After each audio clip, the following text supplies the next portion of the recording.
السلام عليكم ورحمة الله وبركاته. إن الحمد لله نحمده ونستعينه ونستغفره ونعوذ بالله من شرور أنفسنا ومن سيئات أعمالنا. من يهده الله فلا مضل له ومن يضلله فلا هادي له. وأشهد أن لا إله إلا الله وحده لا شريك له وأشهد أن محمدا عبده ورسوله. أما بعد فقد قال الله تعالى في القرآن العظيم والفرقان المجيد. أعوذ بالله من الشيطان الرجيم. بسم الله الرحمن الرحيم. يا أيها الذين آمنوا اتقوا الله حق تقاته ولا تموتن إلا وأنتم مسلمون. يا أيها الناس اتقوا ربكم الذي خلقكم من نفس واحدة وخلق منها زوجها وبث منهما رجالا كثيرا ونساء واتقوا الله الذي تساءلون به والأرحام إن الله كان عليكم رقيبا. يا أيها الذين آمنوا اتقوا الله وقولوا قولا سديدا يصلح لكم أعمالكم ويغفر لكم ذنوبكم ومن يطع الله ورسوله فقد فاز فوزا عظيما. رب اشرح لي صدري ويسر لي أمري واحلل عقدة من لساني يفقهوا قولي. ربي زدني علما. அளவற்ற அருளாளனும் நிகரற்ற பேரன்புடையவனுமாகிய அல்லாஹ்வின் மகத்தான அருள் காரணமாக அவனது மார்க்கத்தின் செய்திகளை அதன் தூய்மையான வடிவிலே அறிந்து கொள்ள வேண்டும் என்கிற உயர்ந்த நோக்கத்தோடு நாம் எல்லாரும் இங்கே ஒன்று கொண்டிருக்கின்றோம். இந்த நேரத்திலே நன்மைகளால் நிறைந்திருக்கக்கூடிய தொழுகை என்கிற அந்த தலைப்பின் கீழ் பேசுமாறு இதை படித்திருக்கிறார்கள்.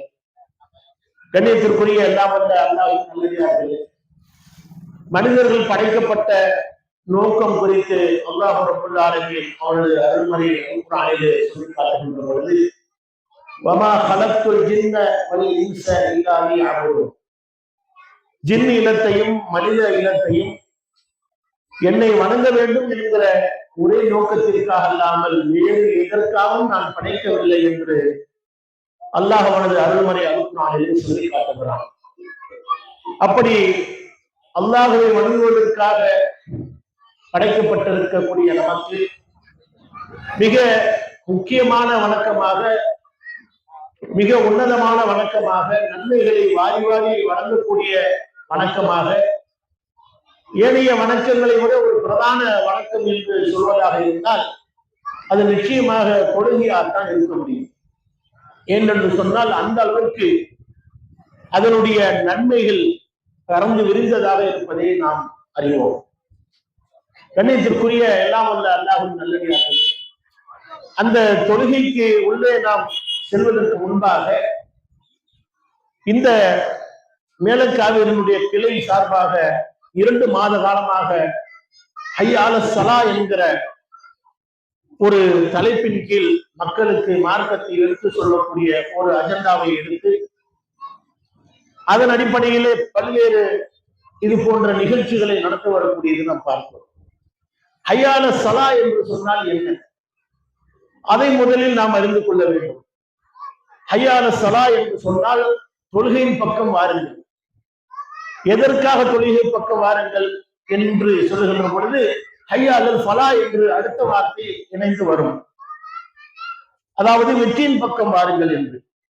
வெற்றியின் பக்கம் என்று சொன்னால் வெற்றி எங்கே இருக்கிறது?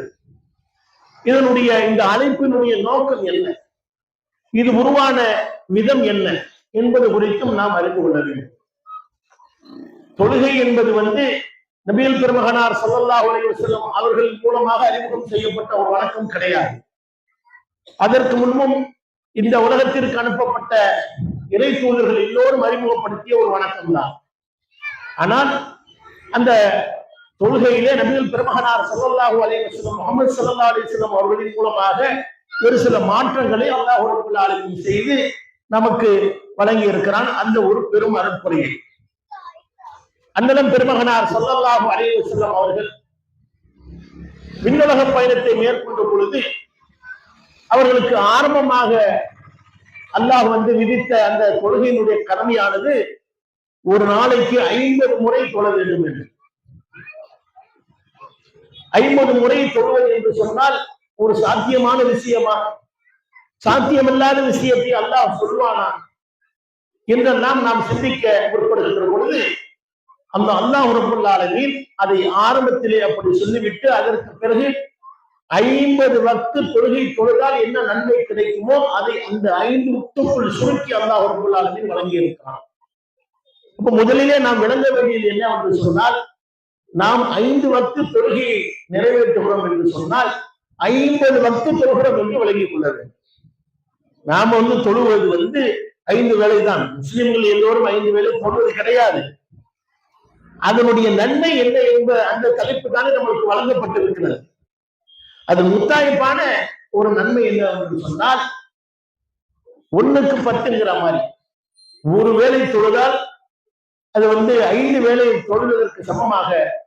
இப்ப 5 வேளை தொழுதால் அது ஒரு வேளை தொழுதால் 10 வேளை தொழுவது மாதிரி. அப்ப 5 வேளை தொழுதா 50 வேளை தொழுவதற்கு நிகரான ஒரு வணக்கத்தை நாம் செய்கிறோம். இதன் மூலமாகவாச்சும் பள்ளிக்கு வர வேண்டும். இதன் மூலமாகவாச்சும் அந்த தொழுகை அந்த கடனை நிறைவேற்ற வேண்டும். அதற்காக ஐயா சலா என்று ஒவ்வொரு பள்ளிவாசல்களிலும் இன்று அழைக்கப்படுகிறது.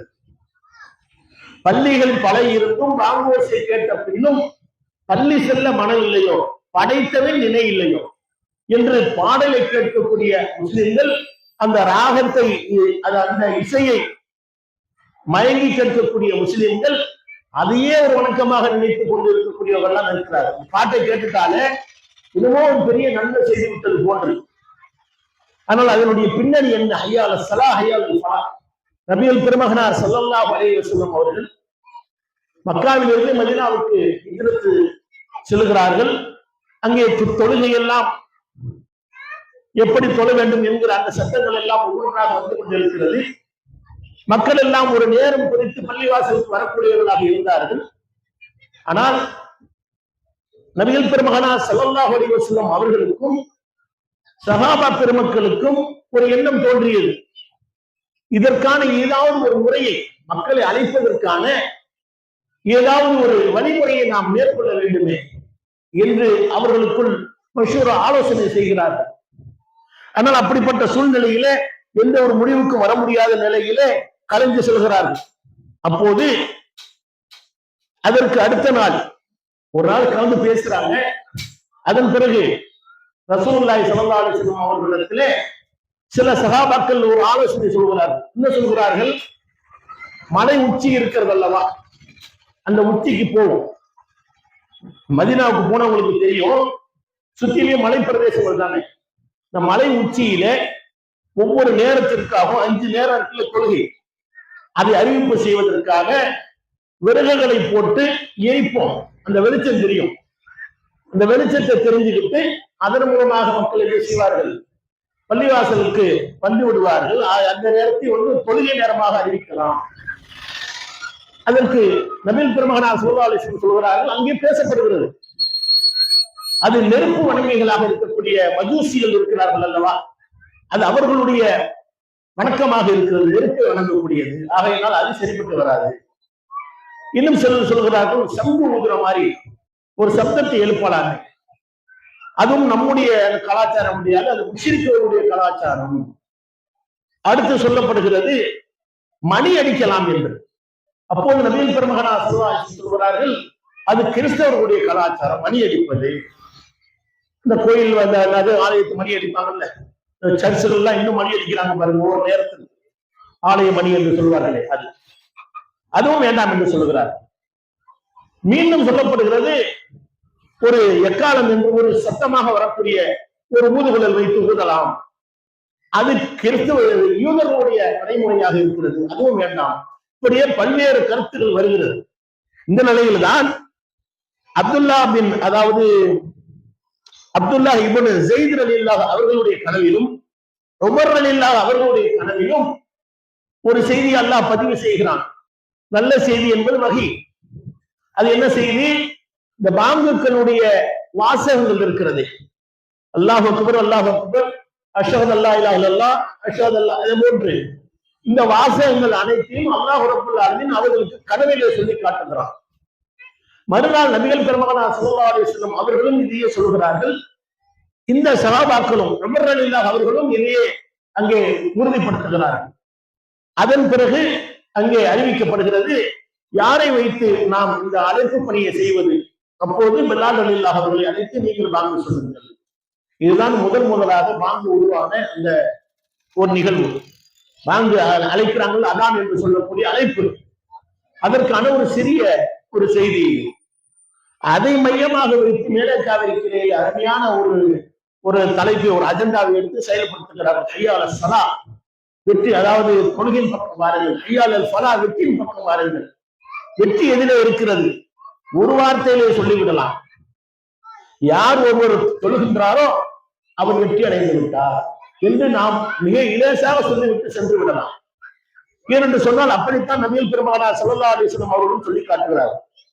எப்படி மறுமை நாளையிலே நாம் எல்லாம் ஒரு உன்னதமான லட்சியத்தோடு வாழ்ந்து கொண்டிருக்கிறோம்.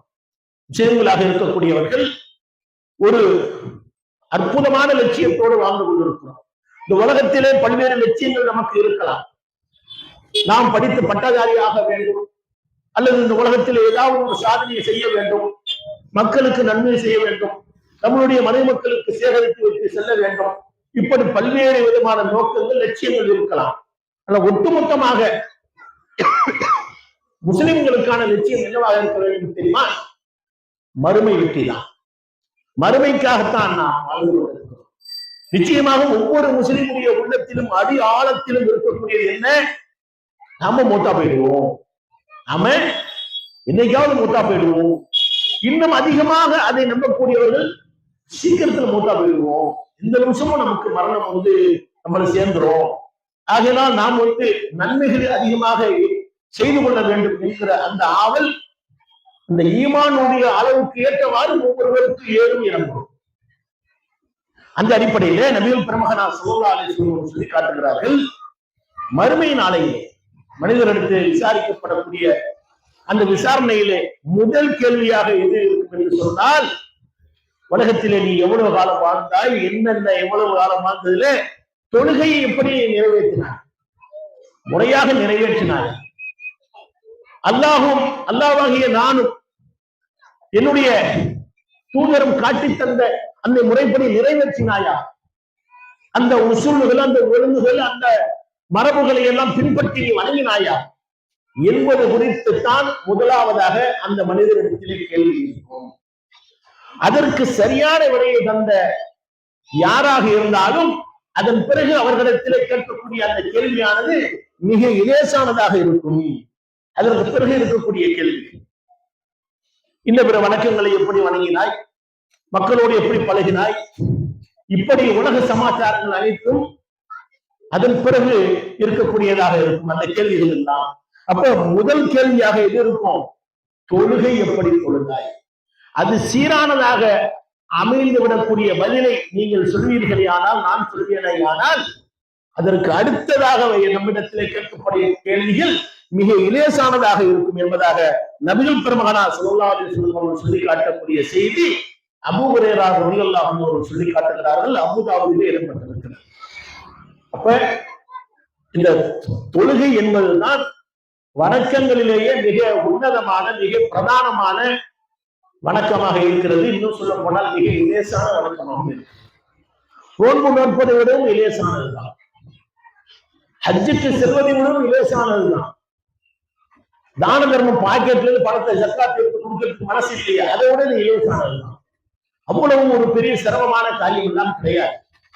ஏனென்று சொன்னால் அந்த அளவுக்கு மனிதனுக்கு நன்மையை வழங்கக்கூடியதாக இந்த இபாதத் இருக்கிறது. ஆனாலும் மனிதர்கள் இதுல மிக அலட்சியமாக இருக்கக்கூடிய காட்சியை நம்ம பார்க்கிறோம். ஆனால் அல்லாஹ் ரப்பல் ஆலமீன் இது குறித்து தனது அருள்மறை அல் குர்ஆனில், அதாவது தொழுகை குறித்து சுமார் 72 வசனங்களிலே பேசுகிறார். பனி இஸ்ரவேலர்கள் தொழுவது, அதற்கு பின்னால் வந்த மக்கள் தொழுவது, இந்த மூமின்களை தொழ வேண்டியது அவசியம் குறித்து 70க்கும் மேற்பட்ட வசனங்களிலே அல்லாஹ் பேசுகிறார். அகீமுஸ் ஸலா என்று தொழுகையை நிலைநாட்டுங்கள் என்று சுமார் 40 வசனங்களுக்கு மேல் அல்லாஹ் பேசுகிறார். தொழுகையை நிலைநிறுத்துங்கள், தொழுகை நிலைநிறுத்துங்கள். இந்த நேரம் பார்த்தோம். அப்ப அல் குர்ஆனுடைய அந்த ஆரம்பம் முதல் இறுதி வரை நீங்கள் படிக்கின்ற பொழுது இடையிடையே நிறைய செய்திகள் வரும். அதுல மிக முக்கியமான செய்தியாக அல்லாஹ் சொல்லக்கூடியது இந்த தொழுகை நிறைய ஏனென்று சொன்னால் அதில் அவ்வளவு நன்மையில் புதைந்து கிடக்கிறது. உத்துலுமா ஊஹிய இலைக்க மின் கிதாபி வஅகிமிஸ் ஸலாத். நபியே, உமக்கு நாம் அறிவித்த இந்த வகை செய்தியை மக்களுக்கு அறிவிப்பீராக. நாம் உமக்கு சொன்ன வகை செய்தியை மக்களுக்கு அறிவிப்பீராக. அதுல எது முக்கியமானது? அகிமிஸ் ஸலாத், தொழுகை குறித்து மக்களுக்கு சொல்வீராக. இன்ன ஸலாத்த தன்ஹா அனில் ஃபஹ்ஷாயி வல் முன்கர். ஏன் தெரியுமா? அந்த தொழுகையானது மானக்கேடான காரியங்களிலிருந்தும் பாவமான காரியங்களிலிருந்தும் பாதுகாக்கும் என்ற நபியே, இந்த மக்களுக்கு சொல்லுங்க. நான் உங்களுக்கு வகையா சொல்ற இந்த செய்திக்கு சொல்லுங்க. உங்களுக்கு நான் வகையா சொல்றேன்ல, இந்த செய்தி மக்களுக்கு சொல்லுங்க. அப்ப எவ்வளவு பெரிய ஒரு நன்மை! எது? மானக்கேடான, வெட்கக்கேடான, அருவருக்கத்தக்க காரியங்களிலிருந்து நம்மை பாதுகாக்கக்கூடிய ஒரு கேடயமாக இருக்கிறது என்று சொன்னால் அது மிகையான வார்த்தையா? யோசித்து பாருங்க. ஐவேளை தொழுகைக்காக ஒருவர் தயாராகிறார் என்று சொன்னால் மனதளவிலே முதலில் தயாராகிறார். மனதளவிலே தயாராகிறார் என்று சொன்னால் நம்மை படைத்தவனை வணங்க வேண்டும் என்கிற அந்த நிலைக்கு அவர் வருகிறார். படைத்தவன் நம்மை கண்காணித்துக் கொண்டிருக்கிறான் என்கிற அந்த நிலைக்கு வருகிறார். அதற்கு பிறகு அவர் தன்னை சுத்தப்படுத்திக் கொள்வாரே அந்த நிலைக்கு வருகிறார். சாதாரணமாக இருக்கக்கூடிய நபர் ஐவேளை தன்னுடைய உடல் சுத்தத்தை அவர் பேணுகிறார். அந்த உடல் சுத்தம் செய்கின்ற பொழுது நபி பெருமகனார் ஸல்லல்லாஹு அலைஹி வஸல்லம் அதிலே எவ்வளவு நன்மை வைத்திருக்கிறார். நாம் உடல் சுத்தம் செய்கிறோம், உது செய்கிறோமே, அப்படி உது செய்கின்ற பொழுது நம்முடைய விரல் நுனியிலிருந்து அந்த தண்ணீர் வடியுமே, அது போன்று நம்முடைய பாவங்கள் எல்லாம் வடிந்து செல்வதாக நபி பெருமகனார் ஸல்லல்லாஹு அலைஹி வஸல்லம் சொல்லி காட்டுகிறார். அப்படி அந்த உதவியின் காரணமாக மறுமை நாளையிலே கோடான கோடி மக்கள் இருக்கின்ற பொழுது இந்த உதவியின் காரணமாக அவர்களுடைய முகம் அப்படி பிரகாசமாக இருக்கும் என்று சொல்கிறார்கள். இது நன்மை இல்லையா? ஆக இந்த தொழுகைக்காக முன்னேற்பாட்டிலேயே எவ்வளவு நன்மைகள் இருக்கிறது. நம்ம ஆரம்பத்துல சொன்னமே பாங்கு என்று, அந்த அதான் என்று, அதில் எவ்வளவு நன்மைகள் இருக்கிறது தெரியுமா? நபிகள் பெருமகனார் ஸல்லல்லாஹு அலைஹி வஸல்லம் அவர்கள் பாங்கு சொல்லக்கூடிய அந்த பாங்கின் அழைப்பிற்கு நீங்கள் அப்படியே பதில் சொல்லுங்கள் என்று சொன்னார்கள். அது மறுமையிலே உங்களுக்கு ஒளிச்சுடராக, அது உங்களுக்காக பரிந்துரை செய்யும். பாங்குக்கு நம்ம பதில் சொல்றதே ஒரு நன்மையாக அமையும். அதிலும் சில செய்திகளை முக்கியமாக நாம் கவனிக்க வேண்டியது இருக்கிறது. அது என்னது? பாங்கு முடித்த பிறகு நாம் துவா ஓடுகிறோமா? அந்த துவாவிலே முதல்ல ஸலவாத் இருக்கிறதா? அந்த ஸலவாத்து குறித்து தான் நபி பெருமகனார் ஸல்லல்லாஹு அலைஹி வஸல்லம் சொல்கிறார்கள். என் ஒருவர் ஒரு முறை ஸலவாத்து சொன்னால் அவருக்காக அல்லாஹ் 10 முறை அருள் புரிகிறார். நாம சொல்வது இன்னும் தொழுகைக்கு உள்ளே போகல, பாங்கிலேயே நிற்கிற, பாங்கிலேயே எவ்வளவு நன்மை இருக்கு.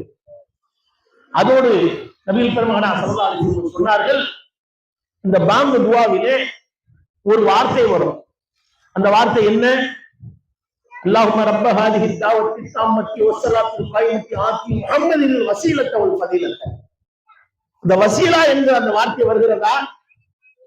அது குறித்து சொல்லுகின்ற பொழுது நபி பெருமகனார் ஸல்லல்லாஹு அலைஹி வஸல்லம் சொன்னார்கள், யார் ஒருவர், அதாவது அல்லாஹ் மறுமை நாளையிலே வசீலா என்கிற ஒரு உயர்ந்த ஒரு அந்தஸ்தை, ஒரு இடத்தை ஒரே ஒரு நபருக்காக அல்லாஹ் தயாரித்து வைத்திருக்கிறான். உலகத்தில் படைத்த அனைத்து மக்களை விடவும் ஒரு நபருக்காகவே அதை சித்தப்படுத்தி வைத்திருக்கிறான்.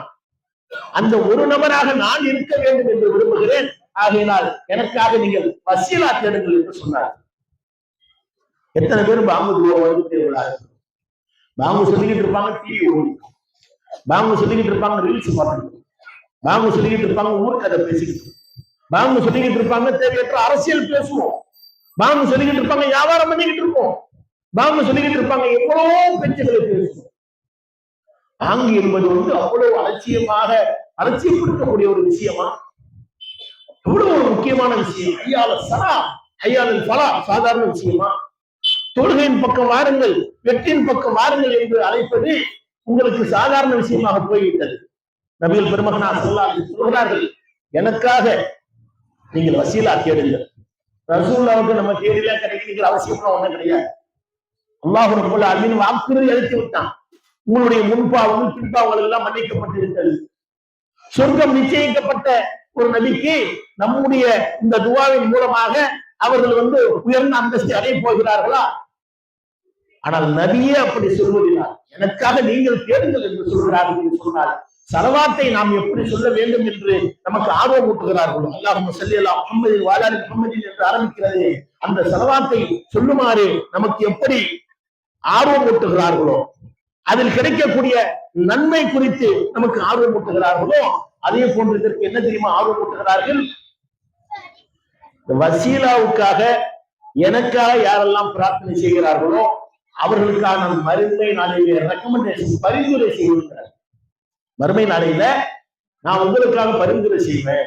யாரெல்லாம் அந்த வசீலாவை எனக்காக கேட்டாங்களோ, வசீலத்தை ஒரு பதிலத்தை கேட்கிறோம்ல, யாருல இந்த முகமதுக்கு, எங்க ஸல்லல்லாஹு அலைஹி வஸல்லம் அவர்களுக்கு, எங்கள் நபி அவர்களுக்கு அந்த வசீலாவை கொடுத்தியாங்களா என்று கேட்கின்ற பொழுது நாம கேட்கக்கூடியது ஒரு சின்ன வார்த்தை. ஆனா அதுக்காக நன்மை என்ன தெரியுமா? எவ்வளவு பெரிய நன்மை தெரியுமா?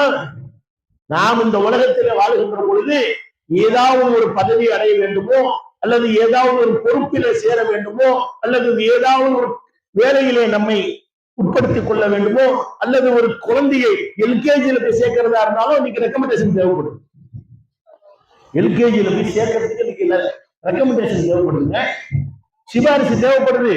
ஆனா அந்த கல்வி நிலையம் பெரிய கல்வி நிலையம், அங்க ரொம்ப கட்டுக்கோப்பான கல்வி நிலையம், நல்ல தரமான கல்வி அங்கே வழங்கப்படுகிறது என்று அறிந்த மக்கள் அந்த கல்வியை அடைவதற்காக நம்முடைய பிள்ளைகளுக்கு, நம்முடைய குழந்தை அங்கே சென்றால் வருங்காலத்திலே மிகப்பெரிய ஒரு அறிவாளியாக ஆகுவான் என்ற நம்பிக்கையிலே அங்கே சேர்வதற்காக அந்த பள்ளிக்கூடத்துல, அந்த ஸ்கூல்ல, அந்த நிர்வாகத்துல எவனெல்லாம் பெரிய ஆளா இருக்கிறானோ அவனுக்கு நெருக்கமான ஆளு தேடி கொடுப்போம். கொஞ்சம் சொல்லி விடுங்க, நீங்க சொன்னா சேர்த்துக்குவாங்க. 10 வருஷம் 20 வருஷம் 50 வருஷம் 100 வருஷம் வாழ போற இந்த உலகத்துக்கு நமக்கு ரெக்கமெண்டேஷன் தேவைப்படுது. இந்த எல்கேஜி எவ்வளவு நாள்? 1 வருஷம் காலம் கூட இல்லை, 8 மாசம், அதுலயும் 10 நாள் லீவு போயிடும். அந்த பள்ளிக்கூடத்துல சேர்ந்து படிக்கக்கூடிய அந்த குழந்தைக்கு நமக்கு ஒருவருடைய சிபாரிசு தேவைப்படுகிறது. ஆனால் மறுமை நாள் என்பது இந்த உலகத்தோடு கணக்கிடுகின்ற பொழுது ஒரு நாளினுடைய கணக்கு 50,000 ஆண்டுகள் என்றார்கள். ஒரு நாள் நம்ம வாழ்றோம் இல்ல, இதெல்லாம் நம்பக்கூடிய முஸ்லிம்களுக்கு புரியும். இதெல்லாம் யாருக்கு புரியும்? நம்பக்கூடிய முஸ்லிம்களுக்கு, அல்லாஹ்வை நம்பக்கூடிய முஸ்லிம்களுக்கு, மலக்குமார்களை நம்பக்கூடிய முஸ்லிம்களுக்கு, மறுமை நாளை நம்பக்கூடிய முஸ்லிம்களுக்கு, வேதத்தை நம்பக்கூடிய முஸ்லிம்களுக்கு, இறை தூதர்களை நம்பக்கூடிய முஸ்லிம்களுக்கு அது ஈஸியா புரியும். பெரிய சிரமம்லாம் இருக்காது. இந்த உலக வாழ்க்கை என்பது 24 மணி நேரம். இந்த மறுமை நாளோடு ஒப்பிடுகின்ற பொழுது அந்த மறுமை நாளில் ஒரு நாள் என்பது 50,000 ஆண்டுகளுக்கு சமமானது என்பதாக நபிகள் பெருமானார் ஸல்லல்லாஹு அலைஹி வஸல்லம் சொல்றாங்க. அப்ப அத்தனை ஆண்டுகள் ஒரு நாள் வாழும், அது நிரந்தரமாக வாழும் என்று அல்லாஹ் ரப்பல் ஆலமீன் வாக்குறுதி அளிக்கிறான். யாருக்கு? தொழக்கூடிய மக்களுக்கு. அப்ப அல்லாஹ் ரப்பல் ஆலமீன் இந்த வசனத்தில் என்ன சொல்றான்? இன்ன ஸலாத்த தன்ஹா அனில் ஃபஹஷாயி வல் முன்கர். என்ன ஆகும்? மானக்கேடான காரியத்திலிருந்து நீங்க கண்டிப்பா பார்க்கலாம், சொல்லக்கூடிய முஸ்லிம்களிடத்தில் இருக்கக்கூடிய அந்த ஒழுக்கம், அந்த பண்பு, அந்த குணம், அந்த மரியாதை, அந்த மாண்பு தொழாத மக்களிடத்தில் இல்லாமல் போவதை நாம் கண்கூடாக பார்க்கலாம். இவர்களிடத்தில் இருக்கக்கூடிய அந்த நேர்மை, இதுலயும் சில பேர் தவறு செய்யறாங்க, இல்லைன்னு சொல்லல. தொழக்கூடியவங்க எல்லாம் அப்படியே 100% தூய்மையானவர்கள் நம்ம யாருக்கும் சர்டிபிகேட் கொடுத்துட முடியாது. விகிதாச்சார அடிப்படையில நீங்க எடுத்து பார்த்தால் உங்களுக்கு நன்றாக தெரியும், மலைக்கு மனுவுக்கு ஒரு வித்தியாசம். அப்போ ஒருவர் அல்லாஹ்வை வணங்க செல்கிறார், ஐயனை தொழ செல்கிறார் என்கின்ற பொழுது தன்னுடைய உடலையும் சுத்தம் செய்து கொள்கிறார், தன்னுடைய உள்ளத்தையும் சுத்தம் செய்து கொள்கிறார். அவருக்கு நல்லா தெரியும். ஆணாகினும் பெண்ணாகினும் என்ன நினைப்பாங்க? அல்லாஹ்வோட 5 தடவை தொடர்புல இருக்காங்க. ஒரு நல்ல யோசிச்சு பாருங்க. ஒரு கடவுளை, நம்மை படைத்த கடவுளை 5 முறை நாம் நினைக்கிறோம், 5 முறை அதற்காக ஒரு 10 நிமிடம் 10 நிமிடம் ஒதுக்கி நாம் தியானிக்கிறோம், நாம் பெருமைப்படுத்துகிறோம். அவனுக்கு கட்டுப்பட்டு நடக்கணும். இப்படி புரிஞ்சுக்கங்களேன். நாம யாரோடு பழகுகிறோமோ அவர்களுடைய பழக்க வழக்கம் நமக்கு இலேசாக ஒட்டிக் கொள்ளும். பேச்சாக இருந்தாலும் சரி, பேச்சு பாஷை இருக்குல்ல, மொழி இருக்குல்ல, அந்த ஸ்லாங் இருக்குல்ல, நாம யாரோட பேசுறோமோ ஒரு 10 நிமிஷம் 2 மணி நேரம் ராமநாடுகாரங்க கிட்ட இருந்தீங்கன்னா அவங்க ஸ்லாங் நம்ம கொடுக்கணும். இந்த கோயம்புத்தூர்காரங்க கிட்ட 10 நிமிஷம் பேசிக்கிட்டு இருந்தோம்னா நம்ம அறியாம நமக்கு அந்த ஸ்லாங் வந்துடும், அந்த மொழி வந்துடும். அதே போலதான் எல்லா மொழியும். இப்படி பேசிக் கொண்டிருக்கக்கூடிய நமக்கு எப்படி அது இலேசாக நம்முடைய மனதிலே, நம்முடைய அறிவிலே, நம்முடைய மூளையிலே பதிவு செய்யப்பட்டிருக்கிறதோ அது போன்றுதான் அல்லாஹ்வோடு தொடர்புல இருக்கின்ற பொழுது நாம் எப்படி ஆகிறோம்? அல்லாஹ்வுடைய உண்மையான அடியானாகவே ஆகிறோம். 5 வேளை தொழுகைக்காக நம்மை சுத்தம் செய்து நம்முடைய உள்ளத்தை சுத்தப்படுத்துவதற்காக, நம்முடைய பாவங்களை போக்குவதற்காக அல்லாஹ்விடத்திலே நம்முடைய அந்த தலைவணக்கத்தை செய்கின்றோம் என்கின்ற பொழுது நிச்சயமாக நம்மிடத்திலே அந்த மாறுதலை நாம் காணலாம். ஆணாக இருந்தாலும் பெண்ணாக இருந்தாலும் எதை பார்க்கலாம்? அல்லாஹ் சொல்கிறானே, இன்ன ஸலாத்த தன்ஹா அனில் ஃபஹஷாயி வல் முன்கர். மானக்கேடான காரியத்தில் இருந்தும் பாவமான காரியத்தில் இருந்தும் உங்களை பாதுகாத்து அசர்ல காக்காம போச்சுன்னா மகரிப்ல காக்கணும். மகரிப்ல தப்பி செஞ்சோம்னா இஷாவுல நம்மளை காப்பாற்றணும். இந்த ஐவேளை தொழுகையில ஏதாவது ஒரு நிலையில நமக்கு அல்லாஹ் ரப்பல் ஆலமீன் அந்த பாவமான காரியத்தில் இருந்தோம், மானக்கேடான காரியத்தில் இருந்தோம் பாதுகாப்பை வழங்குவதற்கு ஏதாவது ஒரு வகையில நமக்கு உதவி செய்வார். அப்ப அதைத்தான் அல்லாஹ் சொல்லிவிட்டு கடைசியா ஒரு வார்த்தையை முடிக்கிறான், வல திக்ருல்லாஹி அக்பர். இந்த தொழுகை இருக்குல்ல, இதுதான் அல்லாஹ்வை நினைவு கூறுவதிலே பெருசு. வல திக்ருல்லாஹி அக்பர். வேற எந்த திக்ரா இருக்கட்டும், எந்த வணக்கமாக இருக்கட்டும், எல்லாவற்றையோட பெரிய வணக்கம், பெரிய திக்ர் எது தெரியுமா? அல்லாஹ்வை நினைவு கூறுவது. தொழுகையில நினைவு கூறுற மாதிரி வேற எதிலும் நம்ம நினைவு கூற முடியாது. ஆனா அதிலும் சில சிக்கல்கள் இருப்பதை நபிகள் பெருமகனா ஸல்லல்லாஹு அலைஹி வஸல்லம் அவர்கள் சொல்லி காட்டுகிறார். அந்த வார்த்தையை அல் குர்ஆனுடைய வார்த்தை இறுதியாக எப்படி முடிகிறது? வல்லாஹு யஅலமு மா தஸ்னஊன். அதாவது அல்லாஹ்வை நினைப்பது மிகப்பெரியது, நீங்கள் செய்பவற்றை அல்லாஹ் அறிகிறான், அறிபவனாக இருக்கிறான் என்று முடிகிறது அந்த வசனம். நபிகள் பெருமகனா ஸல்லல்லாஹு அலைஹி வஸல்லம் சொல்கிறார்கள், ஷைத்தான் நமக்கு மிக பகிரங்கமான எதிரியாக இருக்கிறான், அதுவும் முபீனாக இருக்கிறான், மிகப்பெரிய எதிரியாக இருக்கிறான். அவன் என்ன செய்வான்? பாங்கு ஓசை கேட்டவுடன் காட்டை பிரிய விட்டவனாக ஓடுகிறான். பாங்கு சொல்றாங்கல்ல, அதான் சொல்றாங்கல்ல, சொல்லி முடித்த பிறகு மீண்டும் நம்ம இடத்துல வந்து விடுகிறான். எதற்காக வருகிறான்? நம்மளுக்கு சொந்தக்காரனா, தாய் பிள்ளையா, அங்காளி பங்காளியா, ஏதாவது கொடுக்கல் வாங்கல் இருக்கிறதா? ஒண்ணும் கிடையாது. அவனுடைய பணியை அவன் செய்வதற்காக வருகிறான். அவனுடைய பணி என்ன? நம்மை வழிகெடுக்க வேண்டும், நம்மை அல்லாஹ்வுடைய சிந்தனையை விட்டும், அல்லாஹ்வுடைய திக்ரை விட்டும், நன்மையை விட்டும் நம்மை வழிகெடுத்து பாவமான காரியத்தில் ஈடுபட செய்ய வேண்டும். நபிகள் பெருமகனா ஸல்லல்லாஹு அலைஹி வஸல்லம் இப்படியே சொல்கிறார். பாங்கு சொல்லப்பட்டவுடன் அவன் விருந்து ஓடுகிறான், சொல்லி முடித்த பிறகு மீண்டும் நம்ம இடத்திலே வந்து ஓடுகிறான். அதற்கு அடுத்து பள்ளிவாசலிலே இக்காமத் சொல்லப்படுகிறதா, மீண்டும் ஓடுகிறான். ஆக நம்மளுக்கு வாய்ப்பு இல்லை, ஓடிடுவோம். இக்காமத்து சொல்லி முடித்த பிறகு மீண்டும் வந்து விடுகிறான். நம்ம தக்பீர் கட்டி நின்ற பிறகு நம்மிடத்திலே கதாவ கதா, அதை பற்றி யோசி, இதை பற்றி யோசி, வீட்டுல சாவியை வச்சுட்டியா, கேட்டை பூட்டிட்டியா, பிள்ளைங்கள்லாம் பாதுகாப்பா இருக்குமா, கேஸ் ஆஃப் பண்ணிட்டோமா, அது வரைக்கும் நம்மளுக்கு அந்த சிந்தனையே இருக்காது.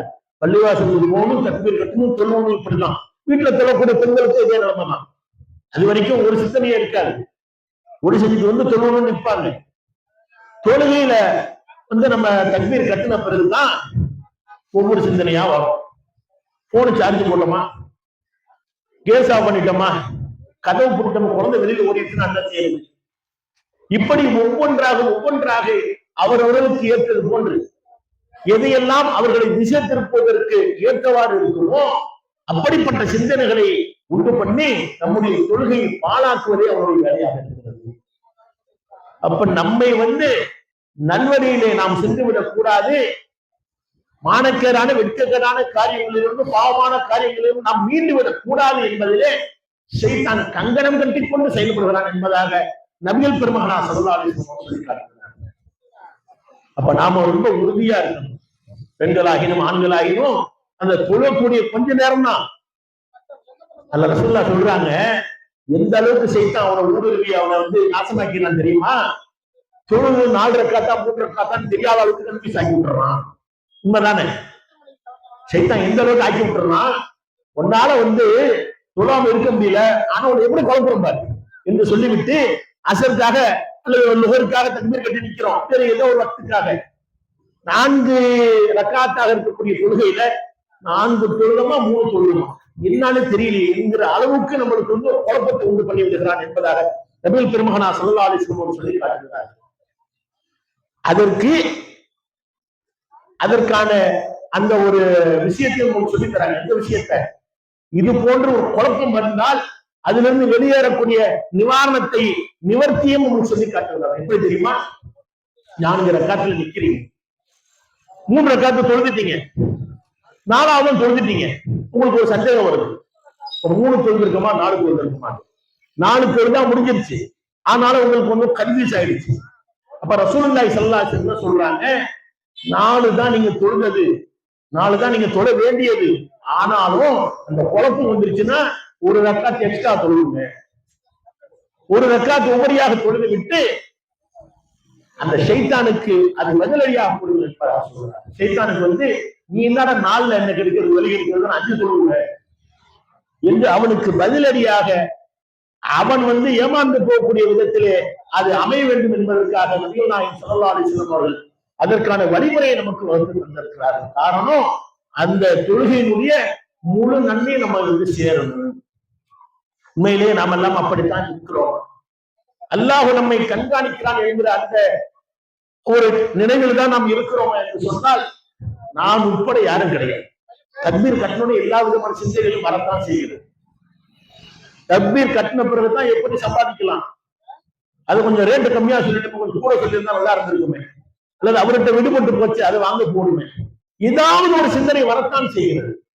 அல்லாஹ்விடத்திலே நாம் அதை பாதுகாப்பு தேடிக்கொண்டு நம்முடைய தொழுகைகளை வரக்கூடிய காலங்களில் பேணுதலான முறையில நிறைவு செய்ய வேண்டும். அப்போதுதான் அதற்கான நன்மைகளையும் நாம் நிறைவாக அறிந்து கொள்ள முடியும்.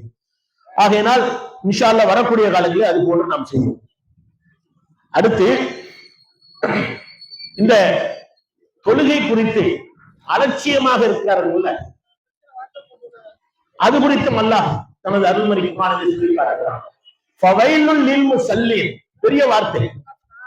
ஃபவைலுல் லில் முஸல்லீன் என்ன அர்த்தம்? தொழக்கூடியவர்களுக்கு வயல் தான், கேடு தான். என்னங்க இது? பள்ளிவாச பக்கமே போக மாட்டேங்கிறான், தொழுவ மாட்டேங்கிறான், அவனுக்கு கேடுன்னு சொல்லல, தொழக்கூடியவர்களுக்கு கேடுதான்.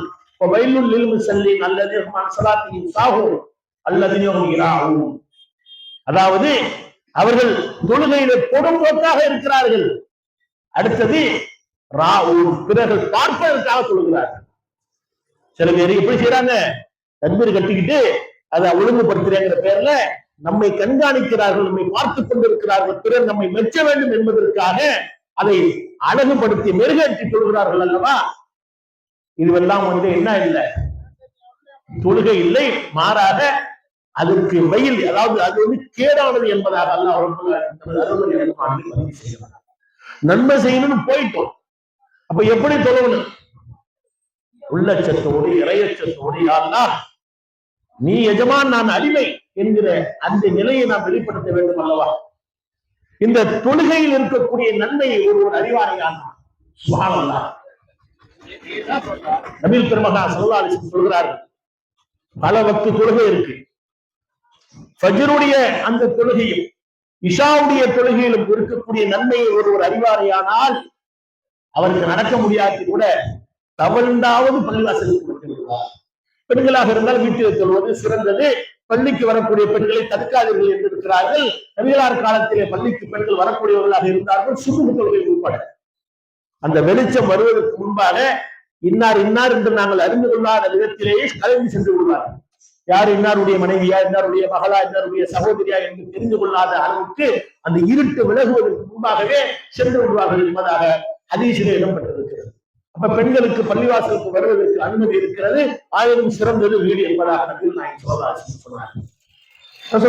பள்ளிவாசலுக்கு வரக்கூடியவர்களாக இருந்தாங்க. இன்னைக்கு பெண்கள் பள்ளிவாசலுக்கு வரக்கூடியவர்களாக இருக்கிறாங்க. ஒரு காலம் இருந்தது பெண்களுக்கு பள்ளிவாசல் அனுமதியே இல்லை, போர் வச்ச காலம்லாம் இருந்துச்சு.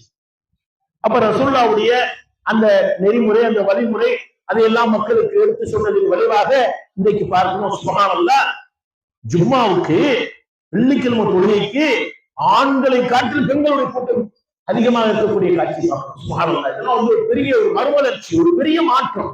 அல்லாஹ் அக்பர். அப்ப அல்லாஹ் ரப்பல் ஆலமீன் சொல்லி காட்டுகிறான், இந்த தொழுகையினுடைய நன்மையை அறிந்தார்களே ஆனால் அவர்கள் என்ன செய்வாங்க? ஃபஜ்ர் தொழுகையிலையும் இஷா தொழுகையிலையும் இருக்கக்கூடிய நன்மையை அவர்கள் அறிந்தார்களே ஆனால் நடக்க முடியாட்டி என்ன தவழ்ந்தாவது வந்து முடிவார்கள் என்பதாக சொல்லி காட்டுகிறார். அதே போன்று சிலருக்கு உத்தரவும் விட்டார்கள். யாருக்கு? அப்துல்லாஹ் இப்னு உம்மி மக்தூம் ரலியல்லாஹு அன்ஹு அவர்களை பற்றி நீங்க நிறைய செய்தி கேள்விப்பட்டிருப்பீங்க. அவர் யார்? பிலால் ரலியல்லாஹு அவர்கள் முஅத்தின் போன்று இவரும் ஒரு முஅத்தினாக இருப்பார். பிலால் அவர்கள் ஃபஜ்ருக்கு பாங்கு சொல்லக்கூடியவராக இருந்தால் இவர் வந்து அந்த தஹஜ்ஜத்துக்காக, அந்த சகர் நேரத்திற்காக பாங்கு சொல்லக்கூடியவராக இருந்தார். யாரு? அப்துல்லாஹ் இப்னு உம்மி மக்தூம் ரலியல்லாஹு அன்ஹு அவர்கள் நபிகள் பெருமகனார் ஸல்லல்லாஹு அலைஹி வஸல்லம் அவர்களிடத்தில் கேட்கிறார்கள், அல்லாஹ்வின் தூதர் அவர்களே, நான் எனது வீட்டிலிருந்து மஸ்ஜித் நபவிக்கு வருவதற்கு இடையில ஏராளமான அந்த விஷ ஜந்துக்கள் எல்லாம் தென்படுகிறது.